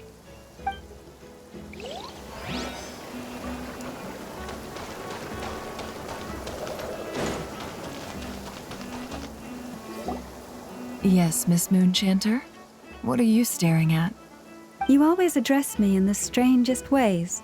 Lady Moonchanter 1 minute, Miss Moonchanter the next. Yes, and? Are either of those incorrect? Not as such. It's just that I simply call you Nefer nowadays. Uh-huh. That's my name. What's your point? The point is I don't add any honorifics or titles. Meaning what? That maybe we're on friendlier terms now than we used to be. Is that how you see it? And I thought I was the one with eye damage. Never! Wilma! Paimon, traveler. Just swinging by to check in on you. How are things going? Did you manage to get some rest? Don't worry about me. I won't slow us down. And I give my all to ensure our victory. Ah, yes. Allow me to give you two a quick checkup. All done. You're both in good shape. You're welcome. You'll have your work cut out for you in this battle against Dotore, so make sure to get some rest in first. Paimon will keep an eye on him, don't you worry. I'm glad to hear it. Take good care of yourself too, Paimon. Sure thing!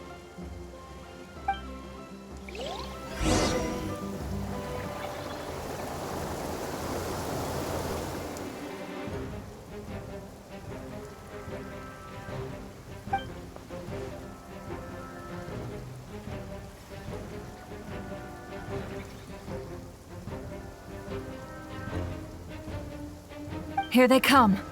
That's quite a horde. As we expected. Get ready, everyone! Take your positions, and prepare to engage. Let's begin. I'm at the ready.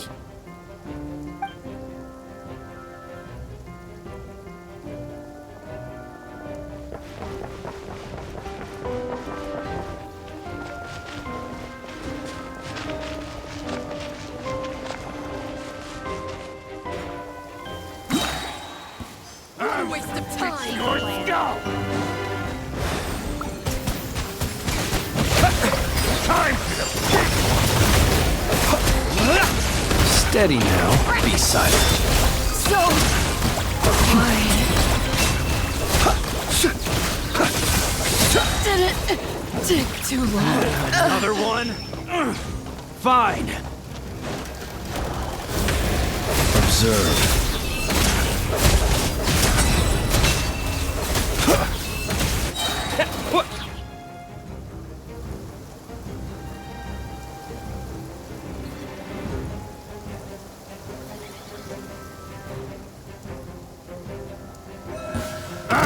It's your skull! Leave this place. Can't hide the truth.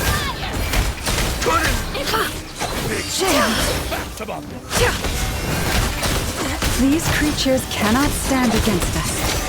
Oh, fighting talk. Just don't let your guard down. That goes without saying. I'm hardly the risk taker in this game. Excuse me?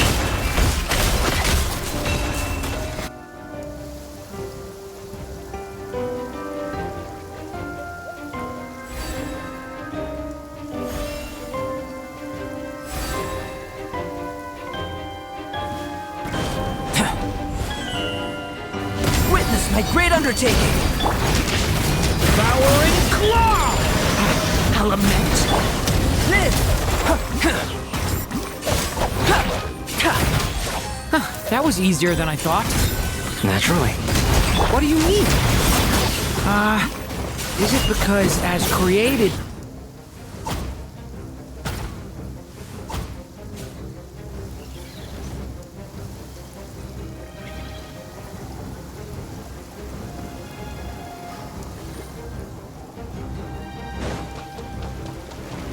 By the frost moon of old, you poor lost lamb. Beware the creatures of the night.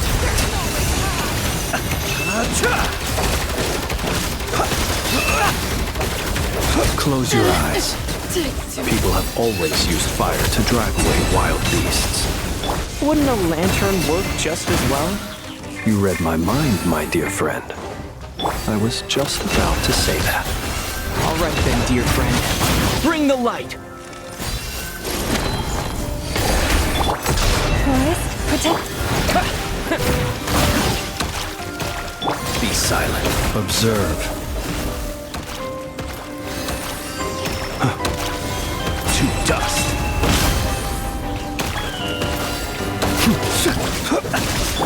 For the everlasting forest.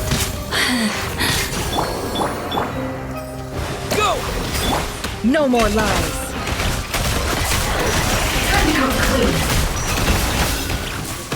Can't hide the truth. Close your eyes. Be silent. To dust.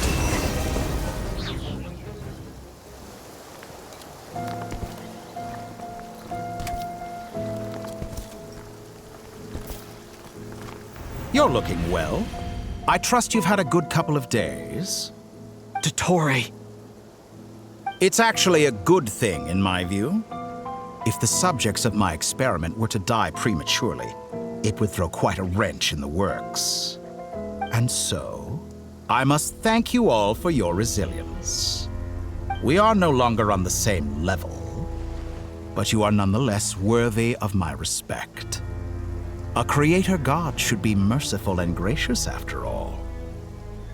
And in any case, it is only right that before I end your lives, the world is informed of the arrival of their new god.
The experiment begins.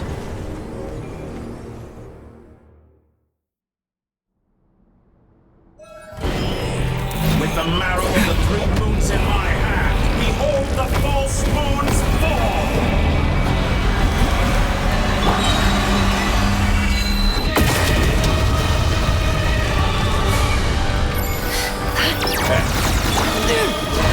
Go!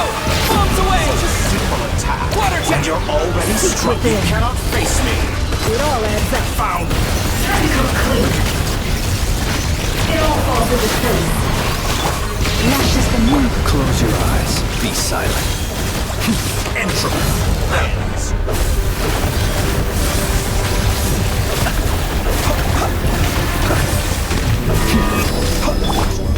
Water jet! Can't hide the truth. Observe. Be silent. Do you fear the dark? By the frost moon of old. The mystery unravels. It all adds up. Let's see what you're made of. Dust, like an ant in my palm. Your sword. I've been moved inside another space, and it's sealed off. Looking at the structure of it, it seems like Dottore intends to trap us here. There's no exit. Our endurance is about to be put to the test. Pathetic. truth.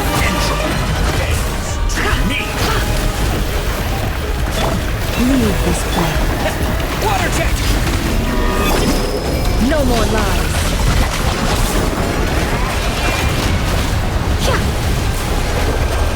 Reverse. The deception ends here. Can I be truth? I'm still For the everlasting Did you force, honestly think that would receive hit my me? blessing. Water jet! No more lies.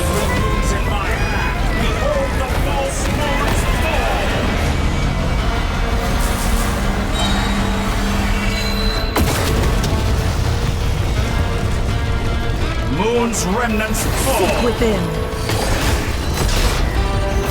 Can I the truth? No more lies. Pathetic. Let's see what you're made of. Tell me, where will you try scurrying off to next?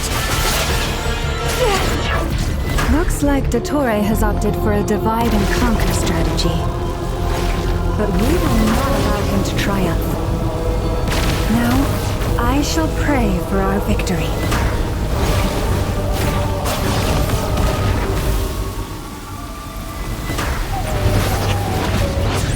Entropy bends to me.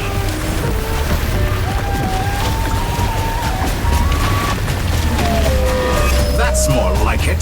Some results of value. It all adds up. Did you honestly think that would hit me? Such a simple attack. Can I the truth? You're already struggling. Be shackled. How unfortunate. Shameless.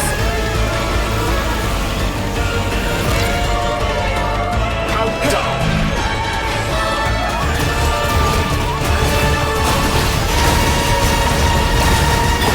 No more lies. It all adds up. Keep it up. I'm still collecting data. Did you honestly think that would hit me? Can I the truth? To me. No more lies. The deception ends here. Excellent. You barely managed to touch my... How farcical. It all adds Be up. annihilated. That which cannot stand against me. What's this supposed to be? A knockoff version of the space Columbina got trapped in? There really is no way out. We'll see about that, Dottore.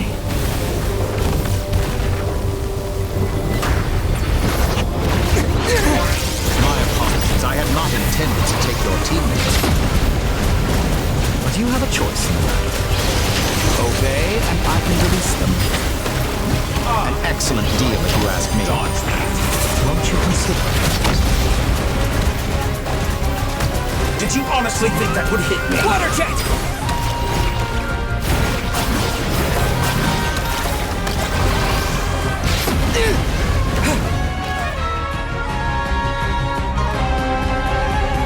I'm aware you've been working on some little tricks to surprise me with, but it appears that none of them have come to fruition. My guess would be that you're trying to bring Columbina back. But then, where is Sandrone? Or are you trying to buy time for her? I always found their friendship to be a curious phenomenon.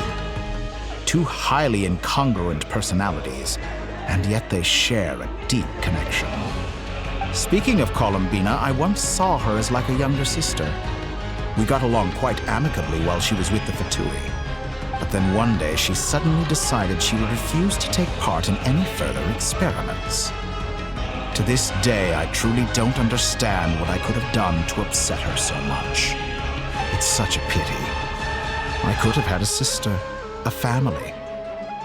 But alas, she grew to dislike me. You're not fit to be family to her. That I can't deny.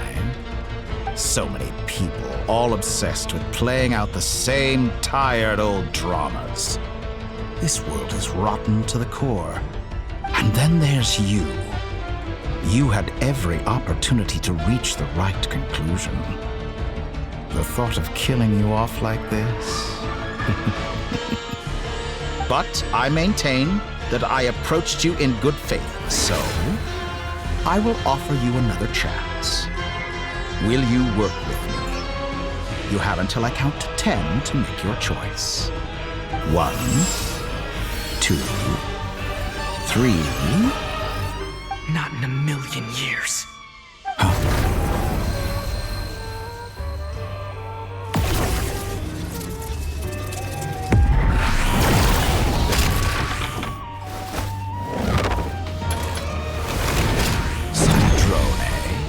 What a pleasant surprise. I didn't think you'd join us all the way up here. You're as sick and twisted as ever. Don't fool yourself into thinking anyone's grateful for the chances you're offering them. Sandrone, but the formula hasn't finished running yet. Funnily enough, I was just discussing a collaboration opportunity with the Traveler, and then I see you, who I must say is a good example of an opportunity gone to waste. Gone to waste? I said that everyone would get one chance, and you've used yours to march right back into the lion's den. So yes, it's an utterly wasted opportunity. And what makes you think I believe a word that comes out of your mouth? I was planning on disposing of your little formula after wrapping up more urgent business here. But since you've taken the trouble of serving it to me on a silver platter, I can simply bring it forward in the schedule.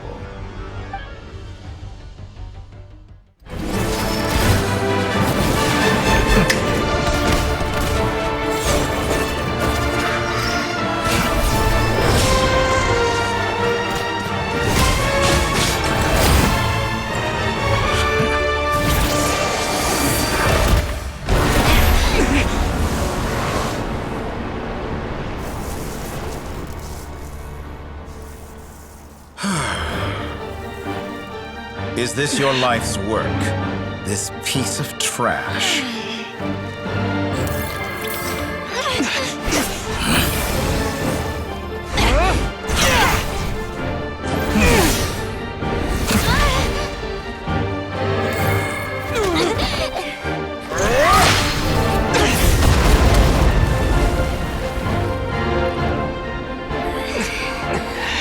Your formula runs too slowly, Sandrone. You put your hope for success on others instead of fighting dirty. That is why you have failed. Now, whom should I slay first? Any volunteers? No one? How nice of you to leave the decision to me.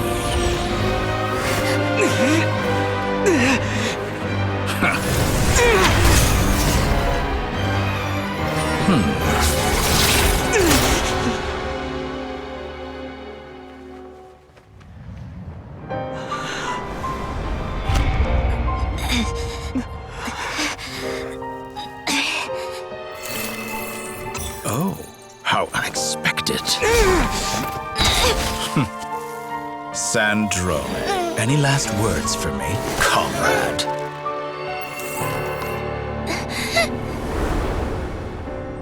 Is there anything you wish for?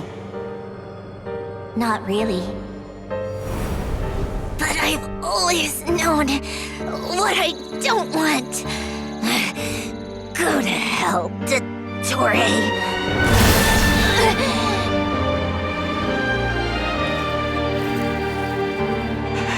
No!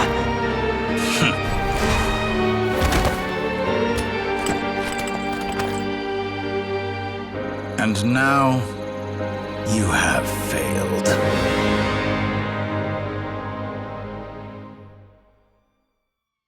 Sandrone! Now you see how fragile mechanical contraptions are. Just a gentle tap, and they fall to pieces. However keen of an inventor Sandrone may have been, her death spells the end of the formula that was running inside her body. Of course, I have to commend her for making it this far. As her colleague, I have to admire her stubborn tenacity. Now, it is time for you to take your place by my side. My count was interrupted, but the second chance I extended to you still stands. Once again, you are welcome to join me. By now, I'm sure you have gained a greater appreciation for the power and authority I wield. What is stopping you from embracing a new world of endless possibilities? Not in the mood to talk? As you wish. You seem less talkative than usual today. I'll change the topic to something more apropos. Sandrone was always like this, never trusting anyone, always so reluctant to share her research with them. Objectively speaking, she had her strengths. It is remarkable how she extracted and even optimized the world formula from so much data. But her inability to trust was her undoing. Had she allowed someone else to monitor or run the formula for her, you might still have a chance at victory even now. But regrettably, she was a stubborn fool. As much as it pains me, she had to go. Dottore, maybe this is news to you, but people can change. Columbina surprised you when she escaped. And I think Sandrone would surprise you too. Change? You can twist the truth however you want, but I see it clear as day. You're the one who can't trust other people. Is that how you see me? By this point, what can you hope to do about it?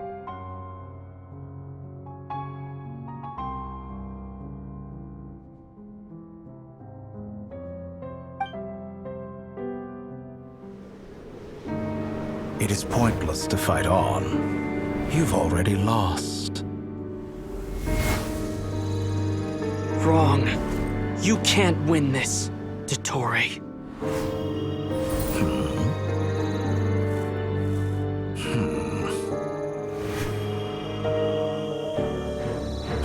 What?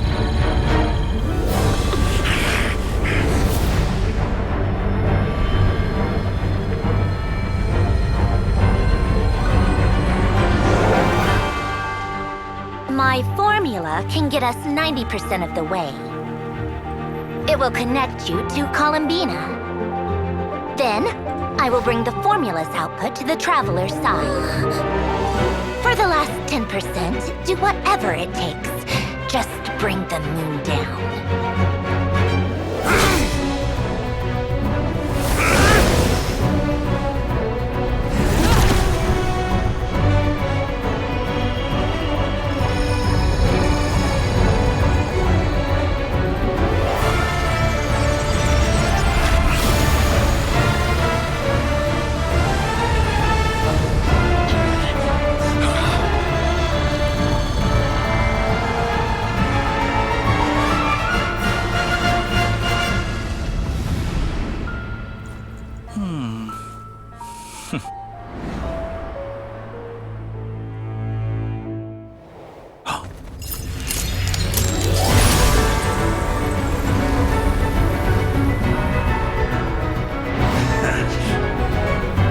The moon will never be yours!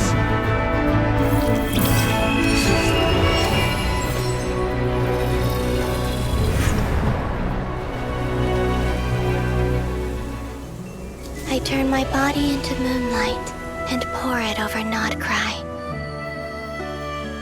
My soul I leave here to inform my future friends.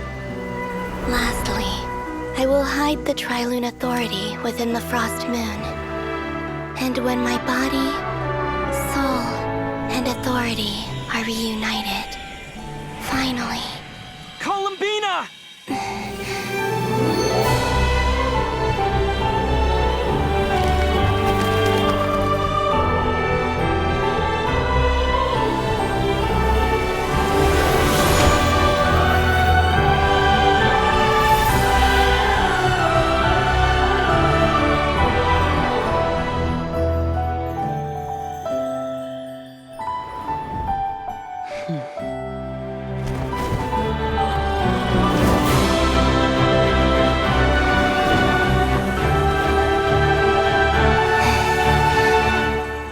It's been too long. I'm back.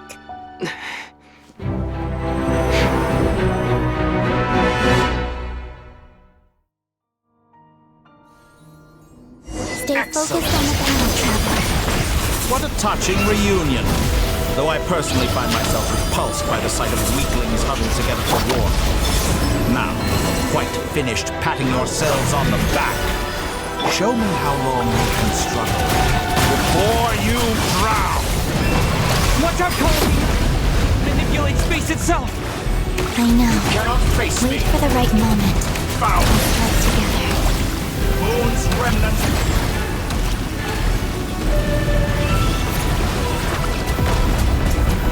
Did you honestly... Go!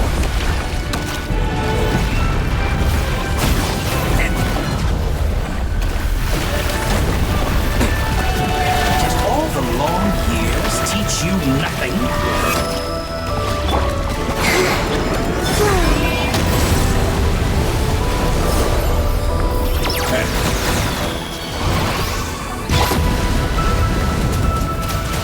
Enough!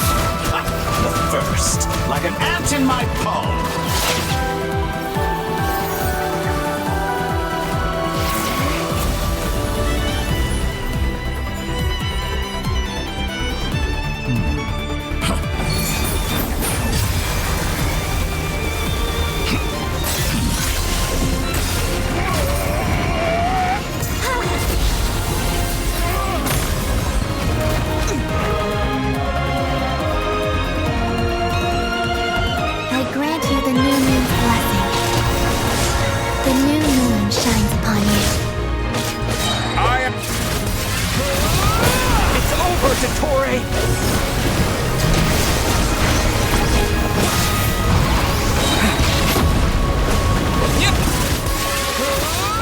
Time to pay for your heinous crimes!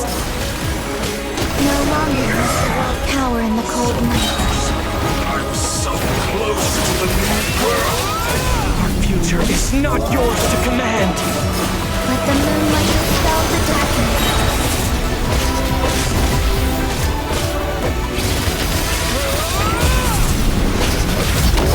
Everlasting as the moon.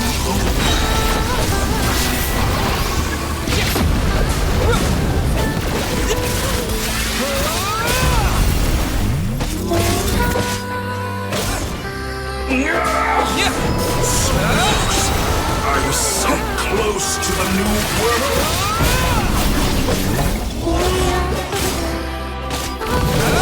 You'd rather wallow in this rotten, decaying world!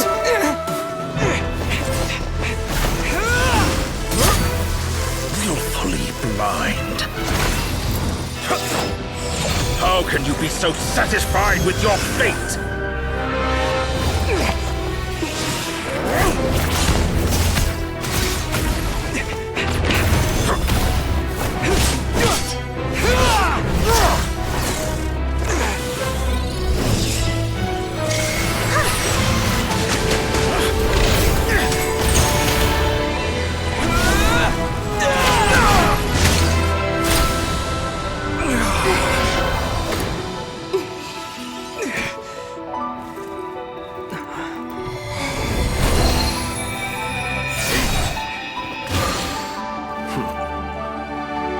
This battle was never about fate.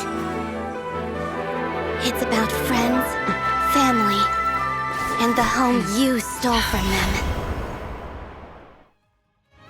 So dull. Only the weak rely on each other for comfort. You shall see. Once I transcend fate, you will be nothing but fodder for my grand experiment! That will never happen.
No, this world is our home.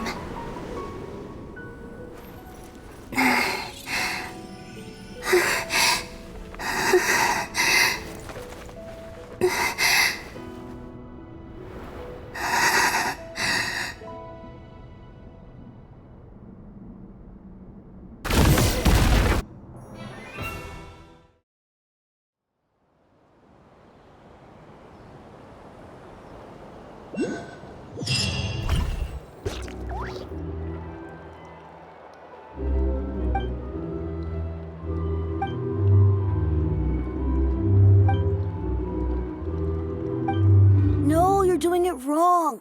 The moon looks like this now. What are you drawing, children? The new moon, Mom!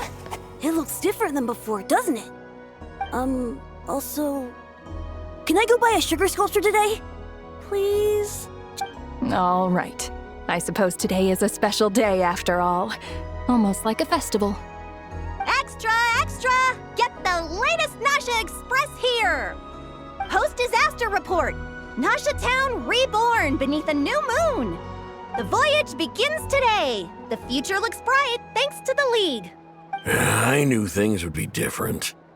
But I didn't think that would include the moon. They say a new moon goddess has been born. A new moon goddess? Who's saying that? The Frost Moon Scions? I guess so. I'm not too clued up on the details. As far as I'm concerned, the moon's still in the sky and it's business as usual. Hey, since we've come all this way, shall we grab ourselves a free meal while we're here? Are you a convert now? Or are you just here for the free lunch? Oh, come on, what does it matter? After everything we've all just been through? That smells good. All right, that's it. I'm hungry. Time to eat. Come on! We gotta get there early, or there won't be any good spots left! Shh, keep it down. This is a residential area. What if people are still sleeping?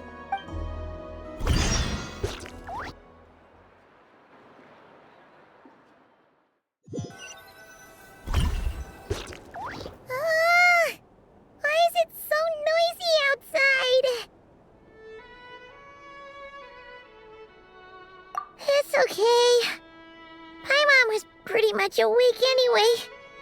It's been so long since we last had a chance to relax, huh? Feels like time is moving slower than usual. What about you? Did you rest well? Still winding down from everything that's happened? Or are you wondering how our friends are doing? Or is it about what Dotori said to you? Okay, if you say so. But don't push yourself, alright? Let Paimon know if you need to talk. What we just went through was a lot. It's totally normal if you need some time to get back in your groove. Lunar disappeared after Columbina came back. Apparently, she was part of Columbina's soul or something. Still, Paimon kind of misses Lunar somehow. Anyway, you did great. So did Paimon. We all worked our butts off to contain this disaster, and in the end, we made it. So, chin up, Traveler. You should be proud of yourself. Hey, don't poke fun. You should be glad that Paimon's growing as a person.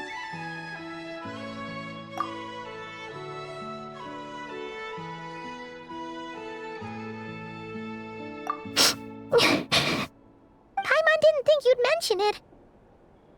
You have no idea how anxious Paimon was. She was worried sick about you. Well, if you really want to show Paimon you're sorry, you're gonna need to make it up to her. You better be ready to splash out on a lavish meal.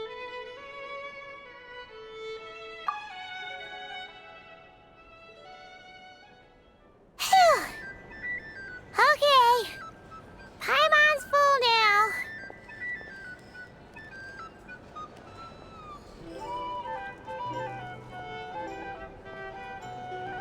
Huh? Oh, well... Hey there, Traveler and Paimon! Good morning! Morning, Yehoda! Here for some breakfast? Oh, I've already eaten. Just need some water.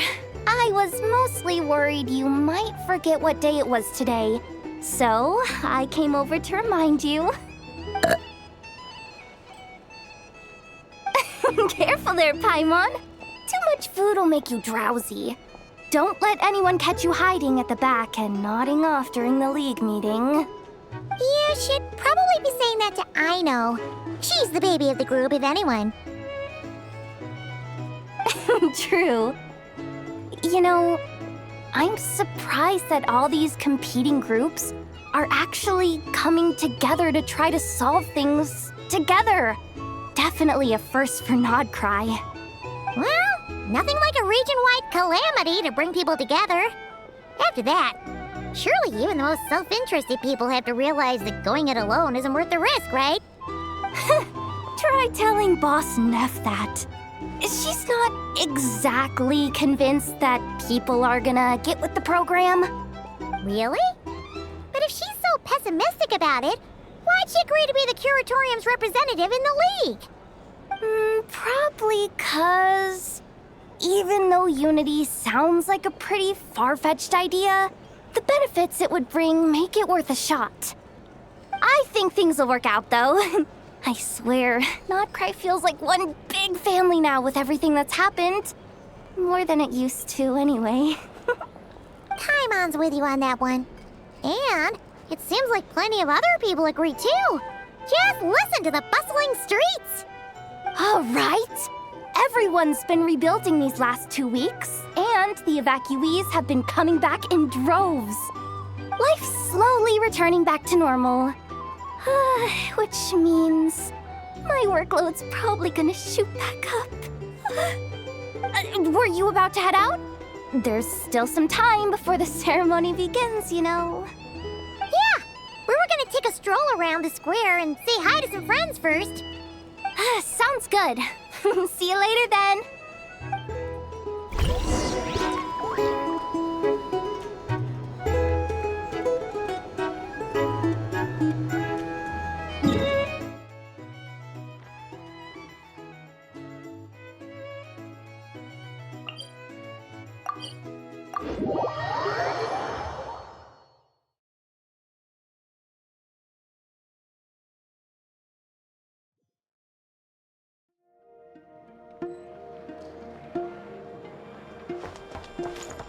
Ad Astra.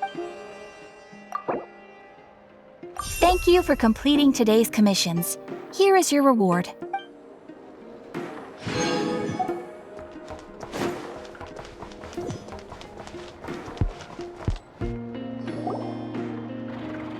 Please accept today's boon.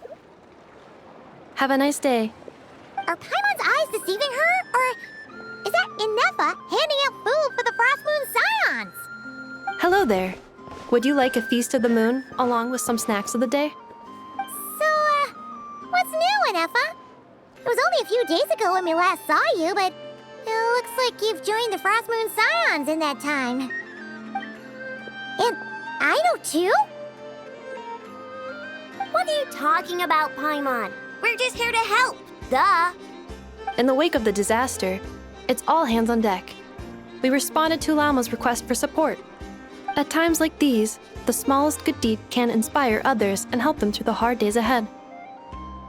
And we're using eggs and heating tubes to make that a reality. In true Krumkake Crab Shop style!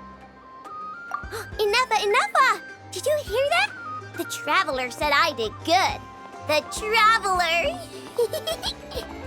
That's because it's true, I know. Proposal. If you can resist eating today's dessert, I will provide you with compliments, too. No way! Well, that proposal got shot down quickly. I need something to get me through the hard times too, you know. Mom! Yes, dear. Go right ahead. Excuse me. Could I take a photo with the robot lady? She helped us get safely out of Nod-Krai, and she helped us get back home too. She's the best. Of course she is! And since I'm the whiz kid who built her, That makes me even better than best, right? But you stole my snacks, though. Oops. Shall we move to the open space near the center? The view there is better. Thank you! Aren't you the better pick for this job, Flint's? You underestimate yourself yet again, Master Ilua. Not at all. I rarely come by Nashi Town. I don't know any of the big shots here. All in good time. Socializing is a step-by-step journey. But you're much further ahead on that road, aren't you? You're not seeing the full picture. You know the truth now. My friends do not understand my habits. There is no question about it. The Lightkeepers need a representative in the League. Someone who is upright, cares about other people, and can realize their self-worth through group action. You say it like you wouldn't make the cut. I am most flattered that you think I would. Sigh a little less, Master Ilua, and have more faith in yourself. All the Lightkeepers agree that you're a very promising young man. That is precisely why Starshina and Nikita felt safe delegating such important work to you. I'm sure we all also agree that we would sooner die of dehydration than manage to wrangle anything out of you in a discussion. My apologies. I am not in the habit of bringing water with me when I go out. Whatever. I'll take the job. By the way, who else is part of this? Oh, it's quite the who's who of Nod-Krai. There's the Moon Chanter of the Frostmoon Scions, the boss of the Curatorium of Secrets, a representative of the Voynich Guild, and even someone from the adorable Krumkake craft shop. I'm sure you will find speaking with them to be a genuine pleasure. If you say so. I've never done this work before, so I'm honestly a little scared of making mistakes. But I'll do it. Not only is it our duty as Lightkeepers, but because I want to make Nod-Krai a more welcoming place. An admirable attitude to take. The beacons are lit, Ilua. We're but one step away from breaking through the blizzard. We have the chance to band together and build our shared homeland into an Elysium. This is unprecedented for Nod-Krai. An opportunity not to be missed. Yeah. You're right. I'll do my best. Quite a few familiar faces have arrived. Let's go, shall we?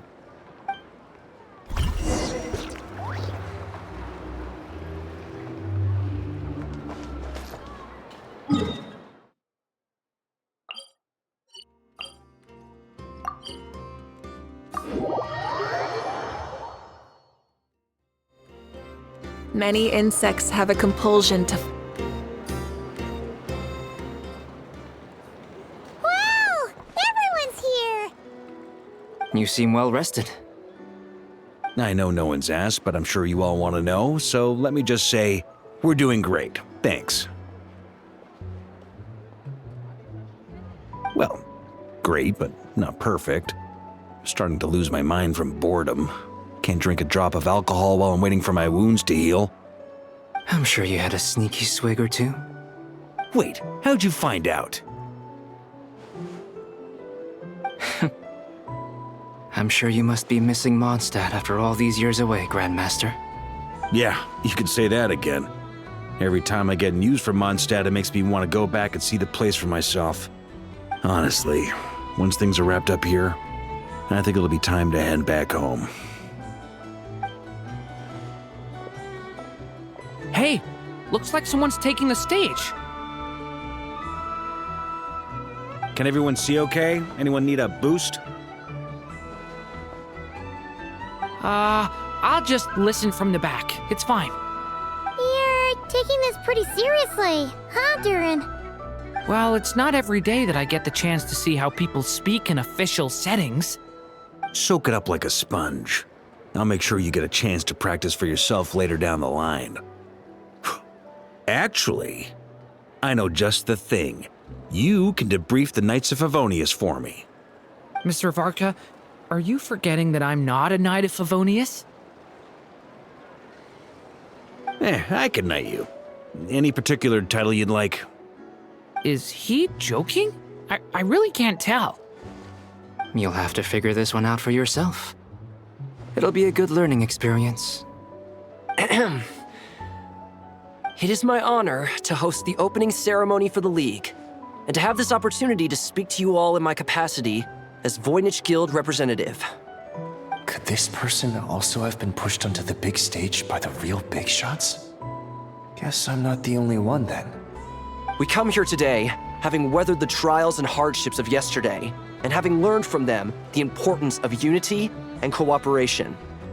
All right, here we go. Uh-oh, looks like Aino's off in Dreamland already. Wait, Boss is looking kinda drowsy too. What's up with her? Come on, get this speech over with already. Nod-Krai is our home, the land we rely on for survival. And as we chart a course for the future, may we persevere through the storms ahead as we sail towards a new era of prosperity, freedom, and hope.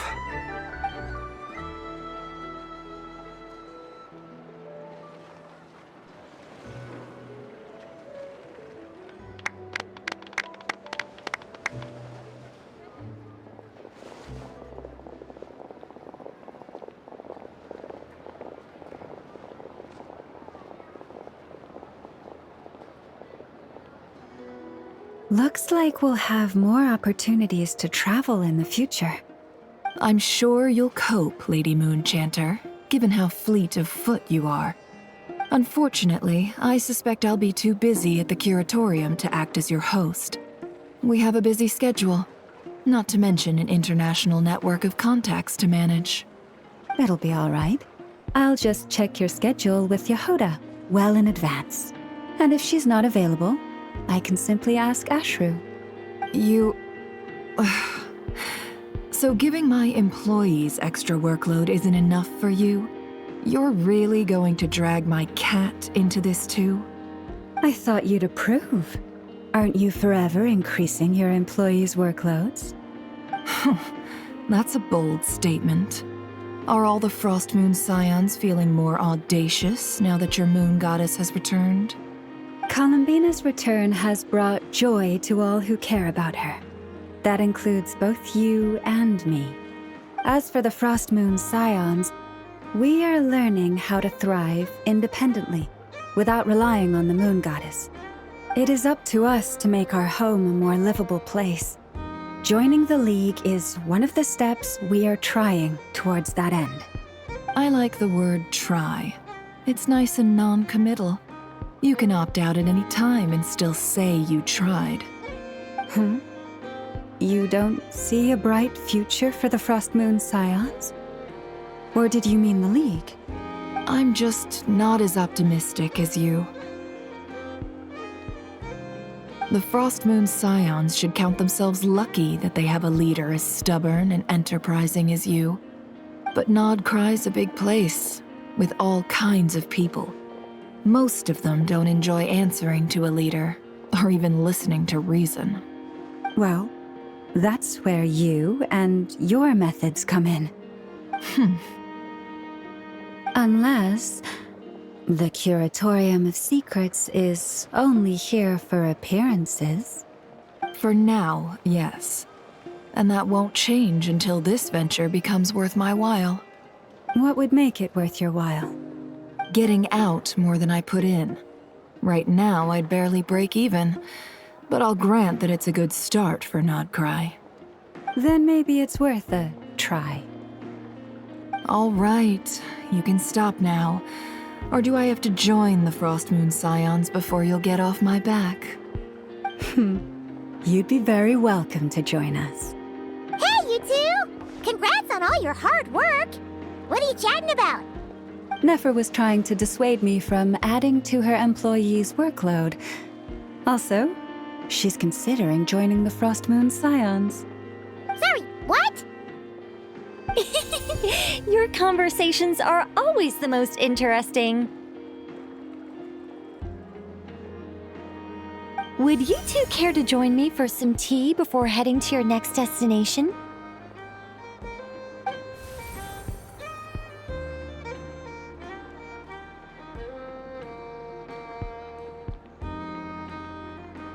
Nicole? Wait, where are you? Aren't you gonna show up today? Sadly not. I'm otherwise occupied right now. I'm sorry, Paimon. I can hear how disappointed you are. If it's any consolation, let me say that how things appear on the surface is a far cry from what they are at their core. Perhaps you'll feel better if you focus on the fact you have a special line of communication with the great mage herself. Okay? Has something happened? No, or not yet, anyway. Well, that's not ominous at all. Not for the time being. Just think of this as a general check-in to make sure this communication system is still running smoothly.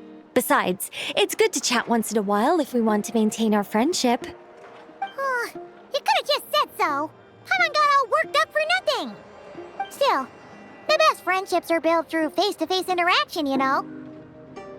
It's never gonna stop being weird having tea with you when you're not there and just talking to thin air. All right, fair point. I'll bear that in mind for next time. Yeah. Any update on that crisis at the world's borders? Alice just informed me that they had their work cut out for them. And now everyone's thoroughly exhausted. But they did finally get things back under control. Still, we can't let our guard down yet. The disruption caused by this disaster has made Teyvat easier to detect from the outside universe. She plans to wait for things to stabilize, then reschedule her Mondstadt vacation plans. As for me, I agree with Hat Guy's perspective. This is a time when many new variables are emerging, and the situation is changing constantly. Plus, most of this change is for the worse. We have to remain vigilant and ensure that the embers of chaos are not rekindled. I did notice that the energy in Nod-Krai changed somewhat after the War of Funerary Flame, but since it was still aligned with the Light Realm, I never gave it a second thought. It looks like I'll have to examine the connections between phenomena I observe more closely in the future. Just doing my duty. It's more or less second nature by now. Of course. To give you the full picture, I'd have to start with the substance from which angels were formed. Never mind. Paimon's right. Showing off my knowledge would be much more satisfying in person. By the way, you did receive the gifts from the Hexen Circle, yes? I'm not trying to claim credit or anything, but my pride demands that I at least mention it. They're quite similar to the protective talisman that Alice gave Dory, but with some very special enhancements. Oh! So that's what kept our friends safe when Dotori trapped them. Indeed. We went to great lengths to make sure they were invisible to his eyes. I'm so happy they came in handy. Still, not fishing for gratitude, by the way. I just want you to be aware that sometimes your friends may be protecting you in ways you cannot perceive. Anyway, I'll contact you if anything else crops up. If not, you know what they say, no news is good news. Oh, my angelic instincts are tingling. They say you should head to the docks next. Your friends are about to board their ship home.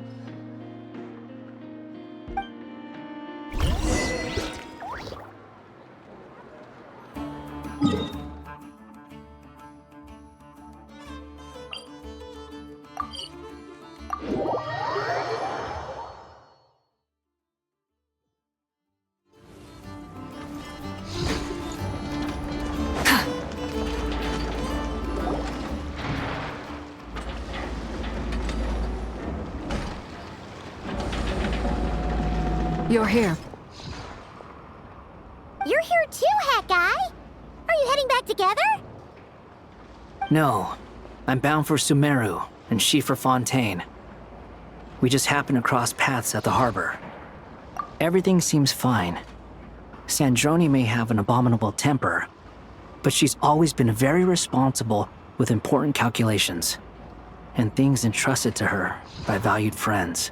You always speak as if you know us inside out, Mr. Hat Guy. Maybe I'm just a good judge of character. I certainly hope that's all there is to it. Regardless, you have been a significant help in this matter. For that, you have my gratitude. I didn't do anything special. Sandrone's the one who completed a seemingly impossible formula and turned the tide of the entire battle, even giving her life in the process. She's the one we should be thanking. Even we were unaware that Sandrone had hidden the real formula inside Polonia's body. She managed to fool Dottore into thinking the formula was running in her system by installing an identical-looking decoy within her. She probably realized that she didn't have the strength to stop Dottore. But this way, she could at least get him to lower his guard. She always worked like that. Always had a backup plan. Well, that's why I'm traveling to Fontaine. She made a request of me long ago, and the time has come to fulfill it. Think of it as her will. She said that should she ever fail in a mission, she'd like me to deliver her core and Polonia's to the Fontaine Research Institute. She also mentioned that she had made arrangements for people there to set her affairs in order. Some of her personal effects, such as her notes, were left to me. I've decided to take them back to the House of the Hearth, for safekeeping primarily, but also as mementos, I suppose. However, there is one book among them that I'd like to leave in your care. I'll have someone deliver it to your residence at the flagship at a later date. No, I was specifically warned not to tell her. This is her last wish, and I will abide by it. I can only hope so, but none of us here can know for certain. I bade farewell to Columbina earlier today. As promised, she turned the iridescent moon's marrow over to me. She spent a long time with Sandrone's body, saying her goodbyes. Oh, is she alright? Sandrone's passing has left a great wound in all of our hearts. It will take time to heal, but Columbina surprised me. She offered me some words of comfort before I departed. Despite being grief-stricken herself, she showed an awareness of the feelings of others around her. She never used to act like this. Clearly, she has grown. And I suspect that we have you to thank for much of the change we are seeing in her. After these recent events, the Tsaritsa has revoked the Pale Star Edict. Snezhnaya now realizes that the arrest warrant for Columbina was just a ploy by Dottore, who coveted her powers. I shall return to Nod-Krai to see her as soon as I find the time.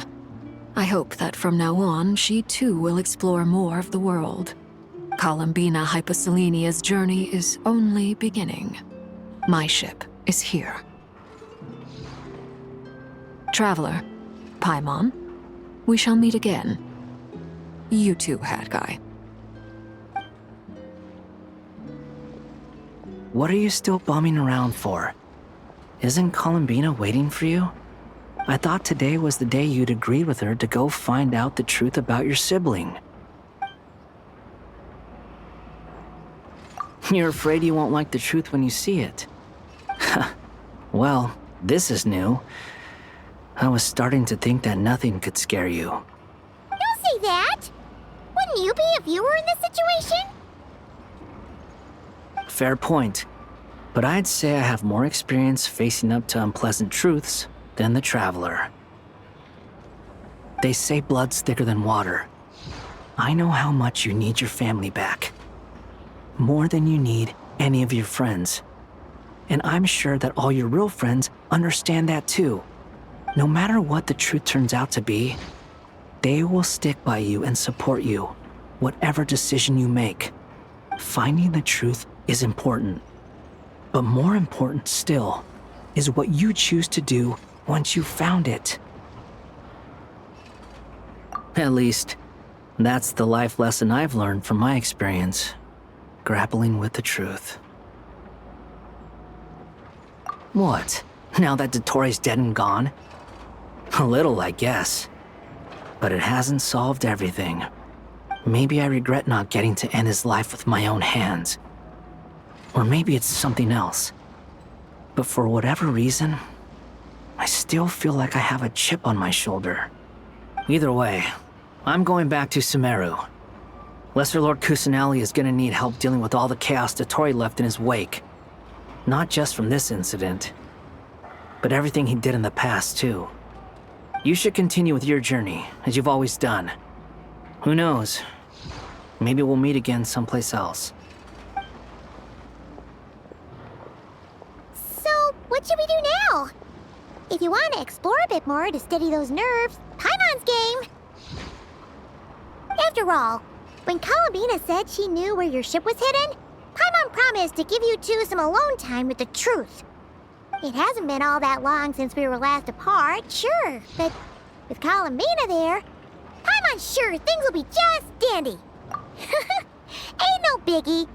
Paimon might be all about that food and fun, but she knows how to do right by people. Paimon's sure you'd prefer to digest the news about your sister in peace. But, no matter what you see, just know you can share it with Paimon. Of course, as long as it's not super private. If you can't make sense of something, let's give it some thought together. And even if we both can't figure it out, Paimon can at least treat you to a nice meal. Glad to hear it. Feel better now?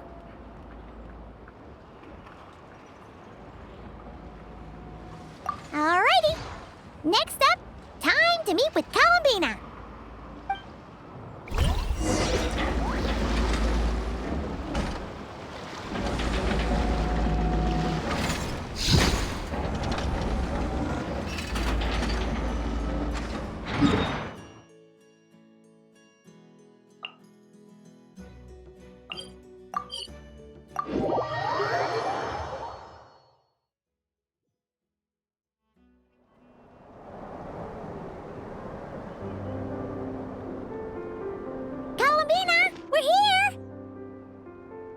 Believe we're meeting out here. We've gotten used to walking over to Silver Moon Hall whenever we go see you. Well, you're still welcome to go there whenever you want to see me. It's just, now that it's all over, I've decided to make some changes. Try and fit in with the Frost Moon Scions, like Lama suggested.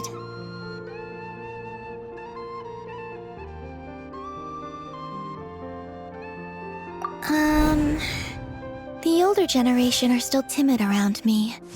They don't dare get too close, and they bow their heads when I walk by. But things are much better with the children. I see more curiosity in their eyes. Hopefully, by the time the next Moon Prayer Night comes around, I can enjoy the festival with them as myself, without having to pretend that I'm only dressed up as the Moon Goddess. You'll do fine, Columbina.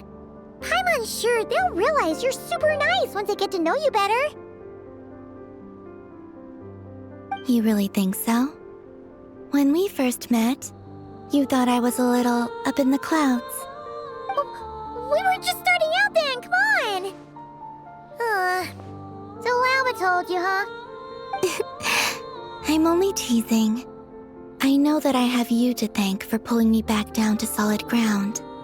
It feels good to finally stand firm on the earth where I was born. Oh, that's great!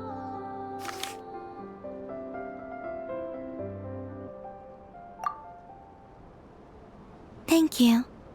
I'll make sure not to lose it this time. Well then, are you ready? Lumine, what happened to our spaceship back then? Why did you leave? It's time to learn the truth at last.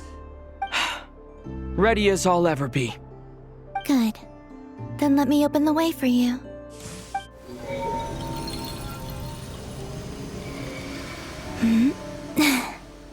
Where does this lead? To our shared destination. Huh? Do you remember me telling you about my missing prologue back when we just met? I said that my story began on the moon. But while I was inside the moon's reflection, I realized that my prologue was really hidden in the future. I just had yet to discover it at that point.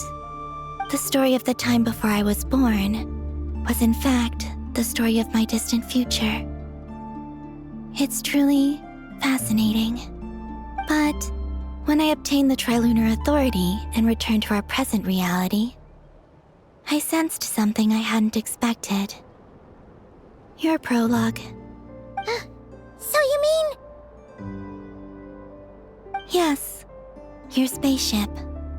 All this time, it has been hidden on the Frost Moon, which lay beyond the sky. The great ruler of the firmament.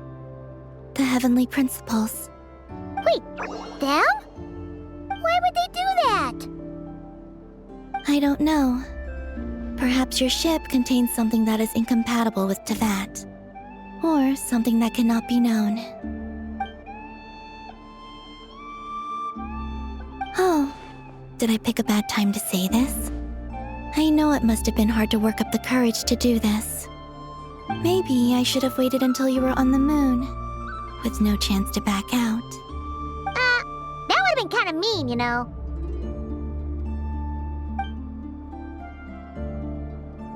Take me there. Oh? Whatever is hiding in that ship, it belongs to me and Lumine. Those memories belong to us. No one else has the right to decide whether I should or shouldn't know about it. Not even the heavenly principles. Very well. Then let's go. You two take care, alright? And don't forget to come back soon! Rest assured, Paimon. We will. Traveler, after you. Thinking about the story that we'll find hidden on the moon? Yes, and hoping that it has a happy ending. Stories like that don't exist, you know? You don't believe in happy endings? I don't believe in endings.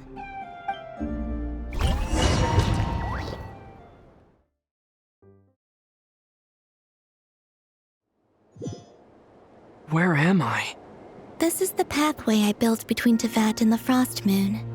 The moon is very far away from us, so it could be a long journey.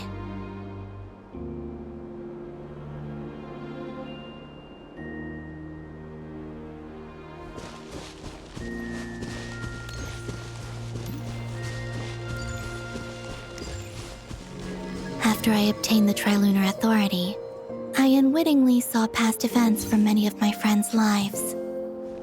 One was Lauma. She was so young when they chose her to be the Moon Chanter. From then on, the Frost Moon Scions looked to her to bring messages from their goddess. But, for better or worse, I had left Hisi Island before she was ever born. It was not until much, much later that she met me. I think it's for the best. Because of the way things turned out, you had the opportunity to become friends. You're right. In that sense, I think we were both very lucky.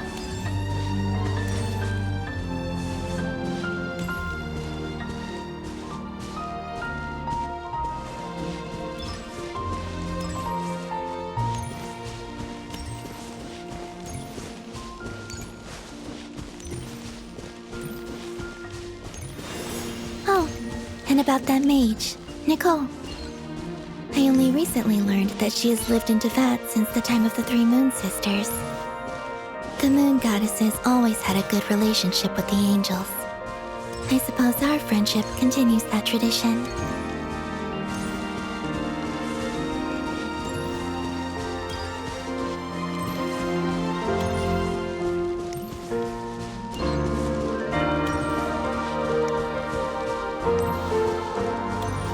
And then there's Sandrone. I never knew that much about her, beyond the fact that she was created by someone called the Lord Artificer. She, too, suffered for a long time before joining the Fatui.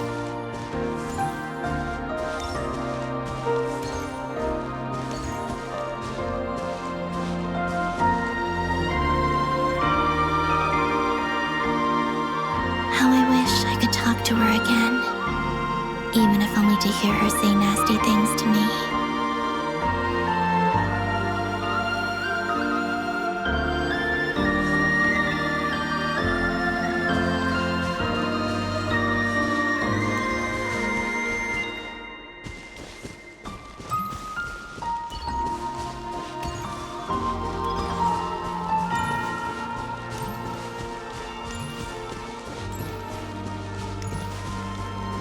Also, I saw your siblings' story.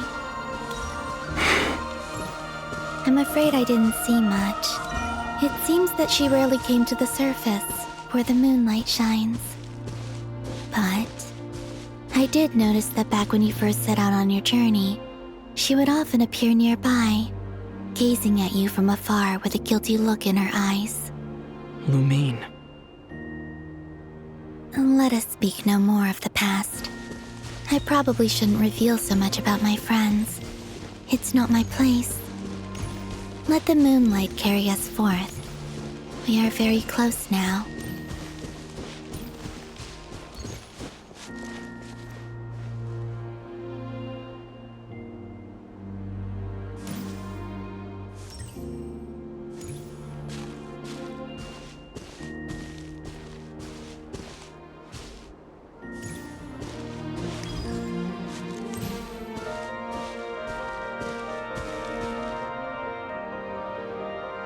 After this, I'd like to bring some kuhenki to the moon as well. If they're willing, of course. What about your other friends? Will you bring them to visit too? Certainly. But I'll need to tidy the place up first. This home hasn't received any guests in a long, long time.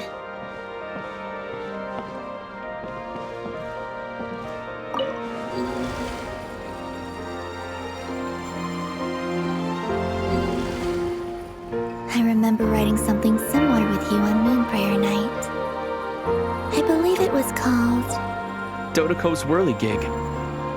Yes, that was it. You asked me if I was afraid to return to the moon, and I said that I was. The idea that I had gained something precious, only to lose it so quickly. That frightened me. But I'm not afraid anymore. Besides, this time, we're traveling together.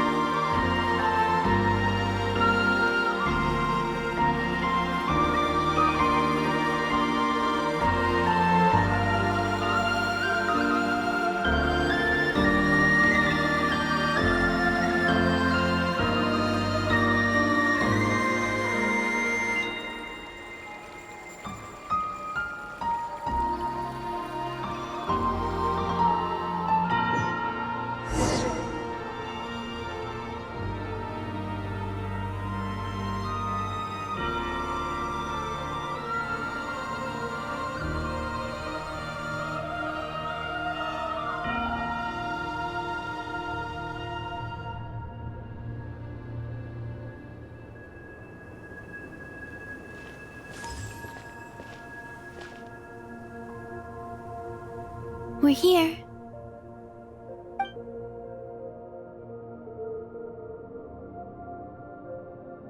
Over there.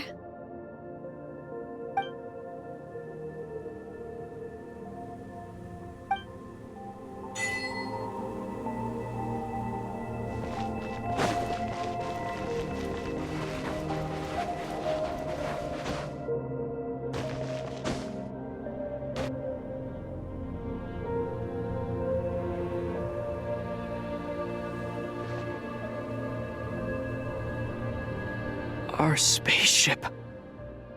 It's huge. I suppose that the moon is the only place one could hide it. It'll be all right. Huh?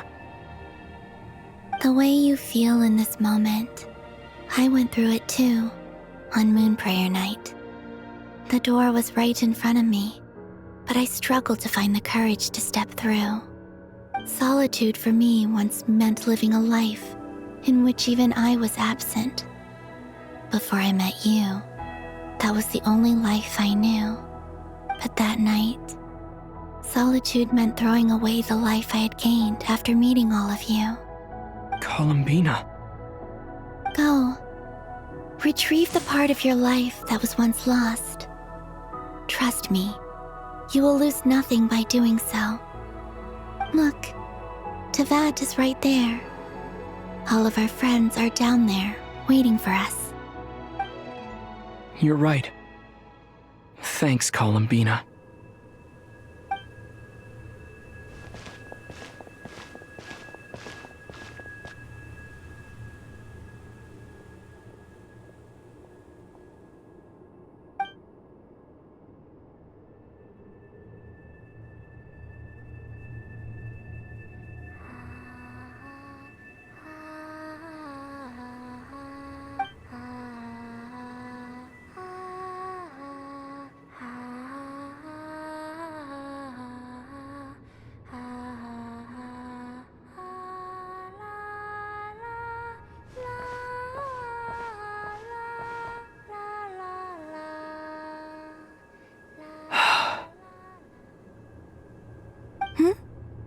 Finished? Yeah. Why did you take your eye mask off? Well, since my return, I've decided to take more opportunities to see the world with my own eyes. Besides, I've always wondered how Teyvat looks from the moon. And what do you think? It's beautiful. I could spend a whole day here just gazing at it. What about you? What do you think of the truth you found? I haven't looked at another person's expression in a long time, but I think yours is saying it was neither good nor bad. Keep this up, and it won't be long before you give Nephra a run for her money. Oh, I don't think that's going to happen. I'm much more used to sensing what's going on around me with Kuvaki. I think I'll save my eyes for seeing special moments I really want to remember. I read the spaceship's flight logs. I always assumed that this was my first time in Teyvat. I thought that Lumine and I must have been hibernating in space for centuries on end. But the logs show that our spaceship flew over the skies of Teyvat once before. A long, long time ago.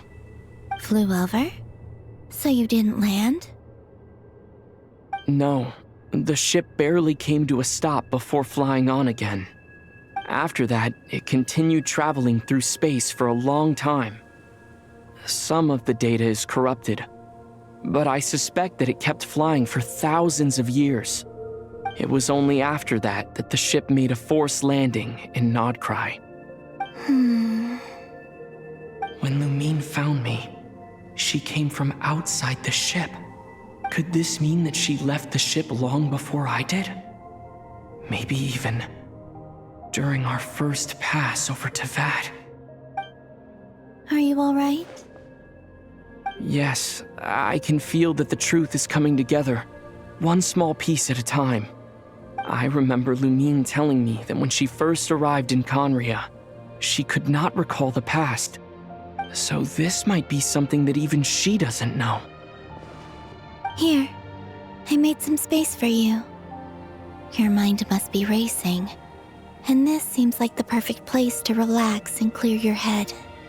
Oh, wait, there's one more thing.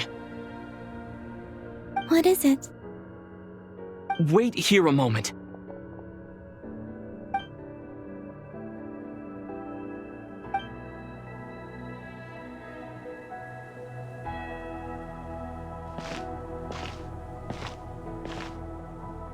Hey, Columbina.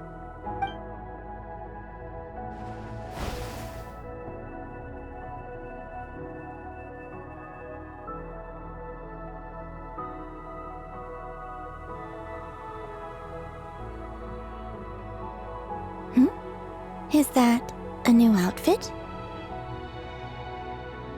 An old one, technically. It's been in a cabinet inside the ship this whole time. It's a matching pair with Lumine's. She always liked this set more. Huh. I don't think there's a huge difference. Really? Yes, it's still the same you. You're the same person, no matter what clothes you wear.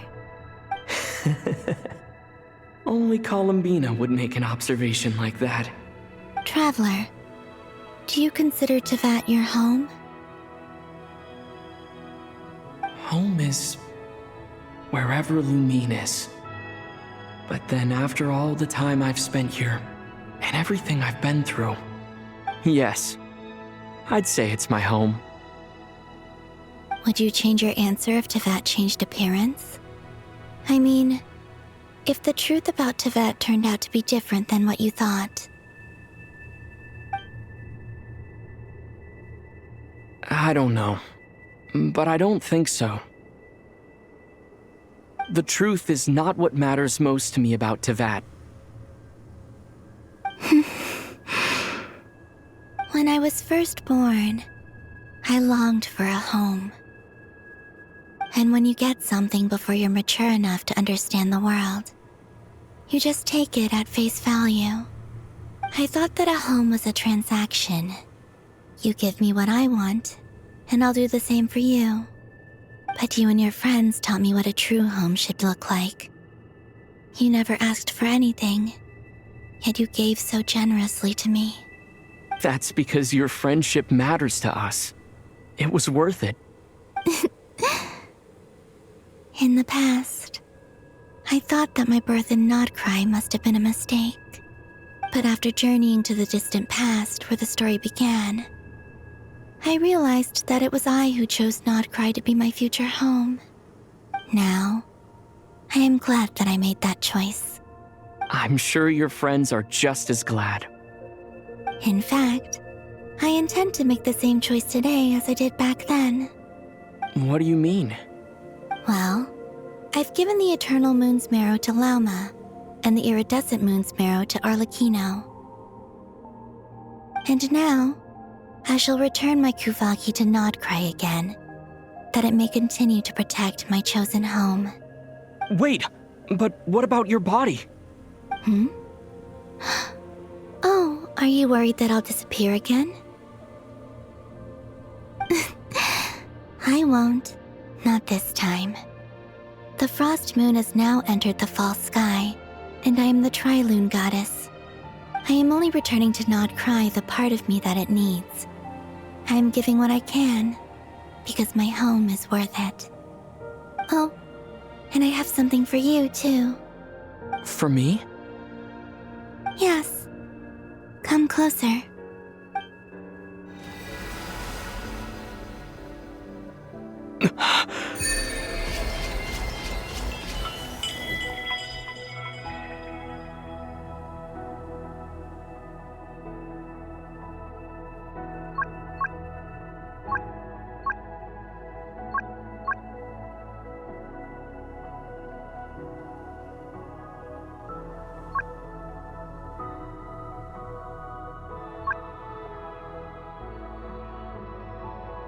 What was that? I lifted some of the restrictions this world placed on you. I trust this will help in your future adventures. My power. It feels like it's grown. I can use the elements more freely now. Thank you. This will be a great help. You're welcome. I see you as family, and after everything you've done for me, In fact, no. It's not because I owe you. It's because you're worth it. Here, this flower is for you.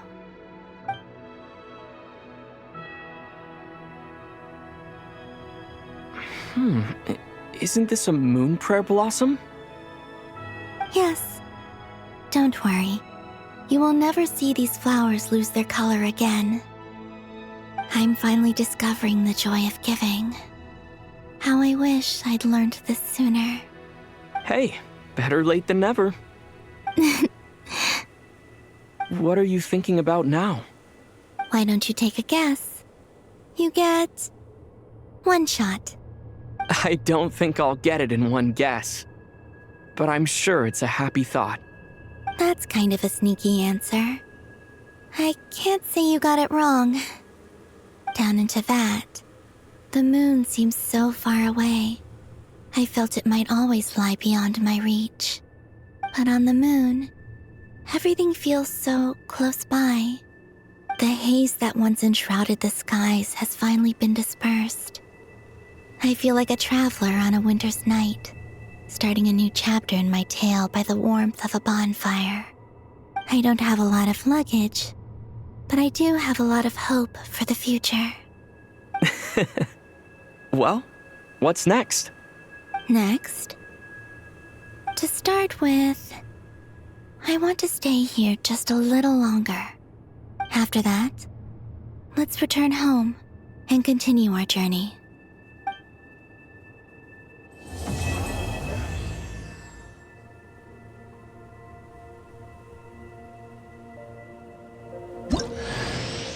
These clothes bring back so many memories.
The journey goes on, for you and for me. Like I said, this is not the end. I don't believe there has to be an ending.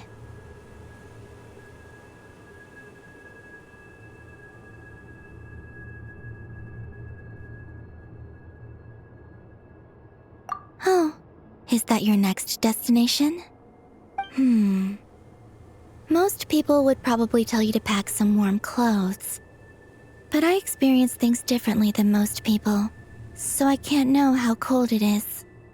In fact, it is home to quite a wondrous heat source. I think they call it Kreshnik's torch. Every city in Snezhnaya is built around one of those. I sensed the energy it gave off as I was passing by on a railway train.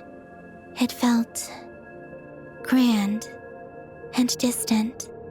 I also recommend the Korolievsky troupe in Snezhnograd. They give performances quite regularly, and entry was free for Harbingers. I liked them a lot. There's Regrator, the Rooster, and the Jester.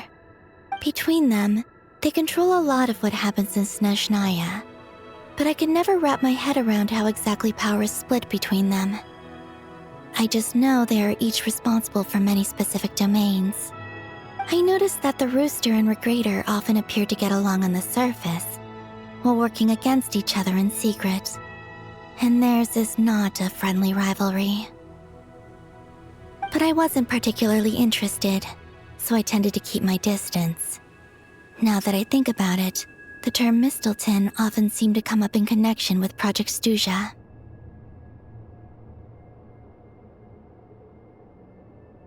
Once things settle down in Nod-Krai, I'd like to explore the world beyond Snezhnaya. You've told me so many stories about the other places you've been to, and all the friends you've made there. I'm curious to visit those nations and see them for myself. It would also help me learn more about the journey that has made you into the person you are today.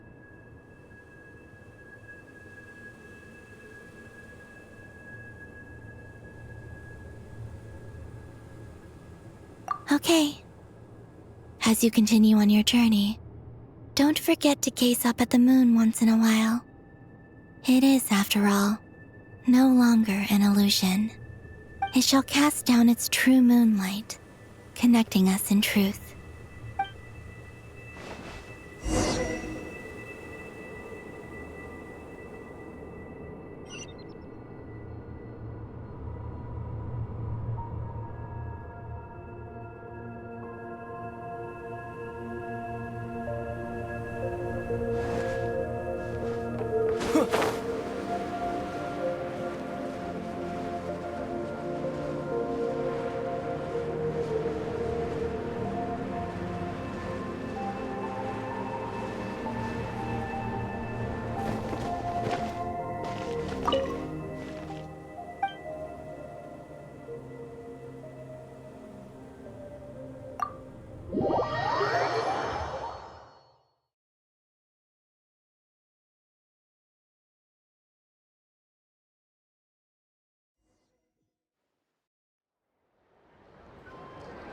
To Jean, acting Grand Master of the Knights of Favonius.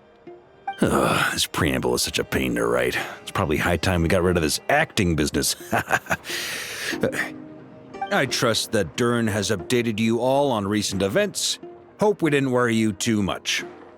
The good news is, we managed to come together and put a stop to the Doctor's evil schemes. With that, I think it's safe to say that Nod-Krai is finally out of the woods. As for the Fatui, not counting the Damselete, aka the Moon Goddess, who has left their organization, we found ourselves allied in this instance with both the Knave and Marionette. May she rest in peace. As ever, we find ourselves better off for making friends rather than enemies. But until we can ascertain the Tsaritsa's true intentions, the future remains uncertain. In a short while... Wait. How am I meant to surprise everyone if I tell them in the letter that I'm heading home? Well, that would be a huge waste. Okay, got it. I will begin sending the expeditionary team back home in waves. I'm sure they'll be able to answer any questions you still have. I hope they won't gloss over the details of my many heroic deeds. But if they do, I'm sure it'll be because they're just too exhausted from the long journey. I think of Mondstadt daily. Please give everyone my best regards. P.S. The honorary knight went above and beyond this time. Are there any other honors we can give him? I'll leave it with you. P.P.S. Please be extra nice to Klee for the foreseeable future. I cashed in on the last favor that the Hexen Circle owed us, so we need to earn some more goodwill. If there's any serious problems, feel free to stick me in solitary confinement when I get back. I'll do the time for her. Whew. And that, as they say, is all she wrote. End of an era. And with the moon shining down brighter than ever, I think everyone is going to sleep well tonight.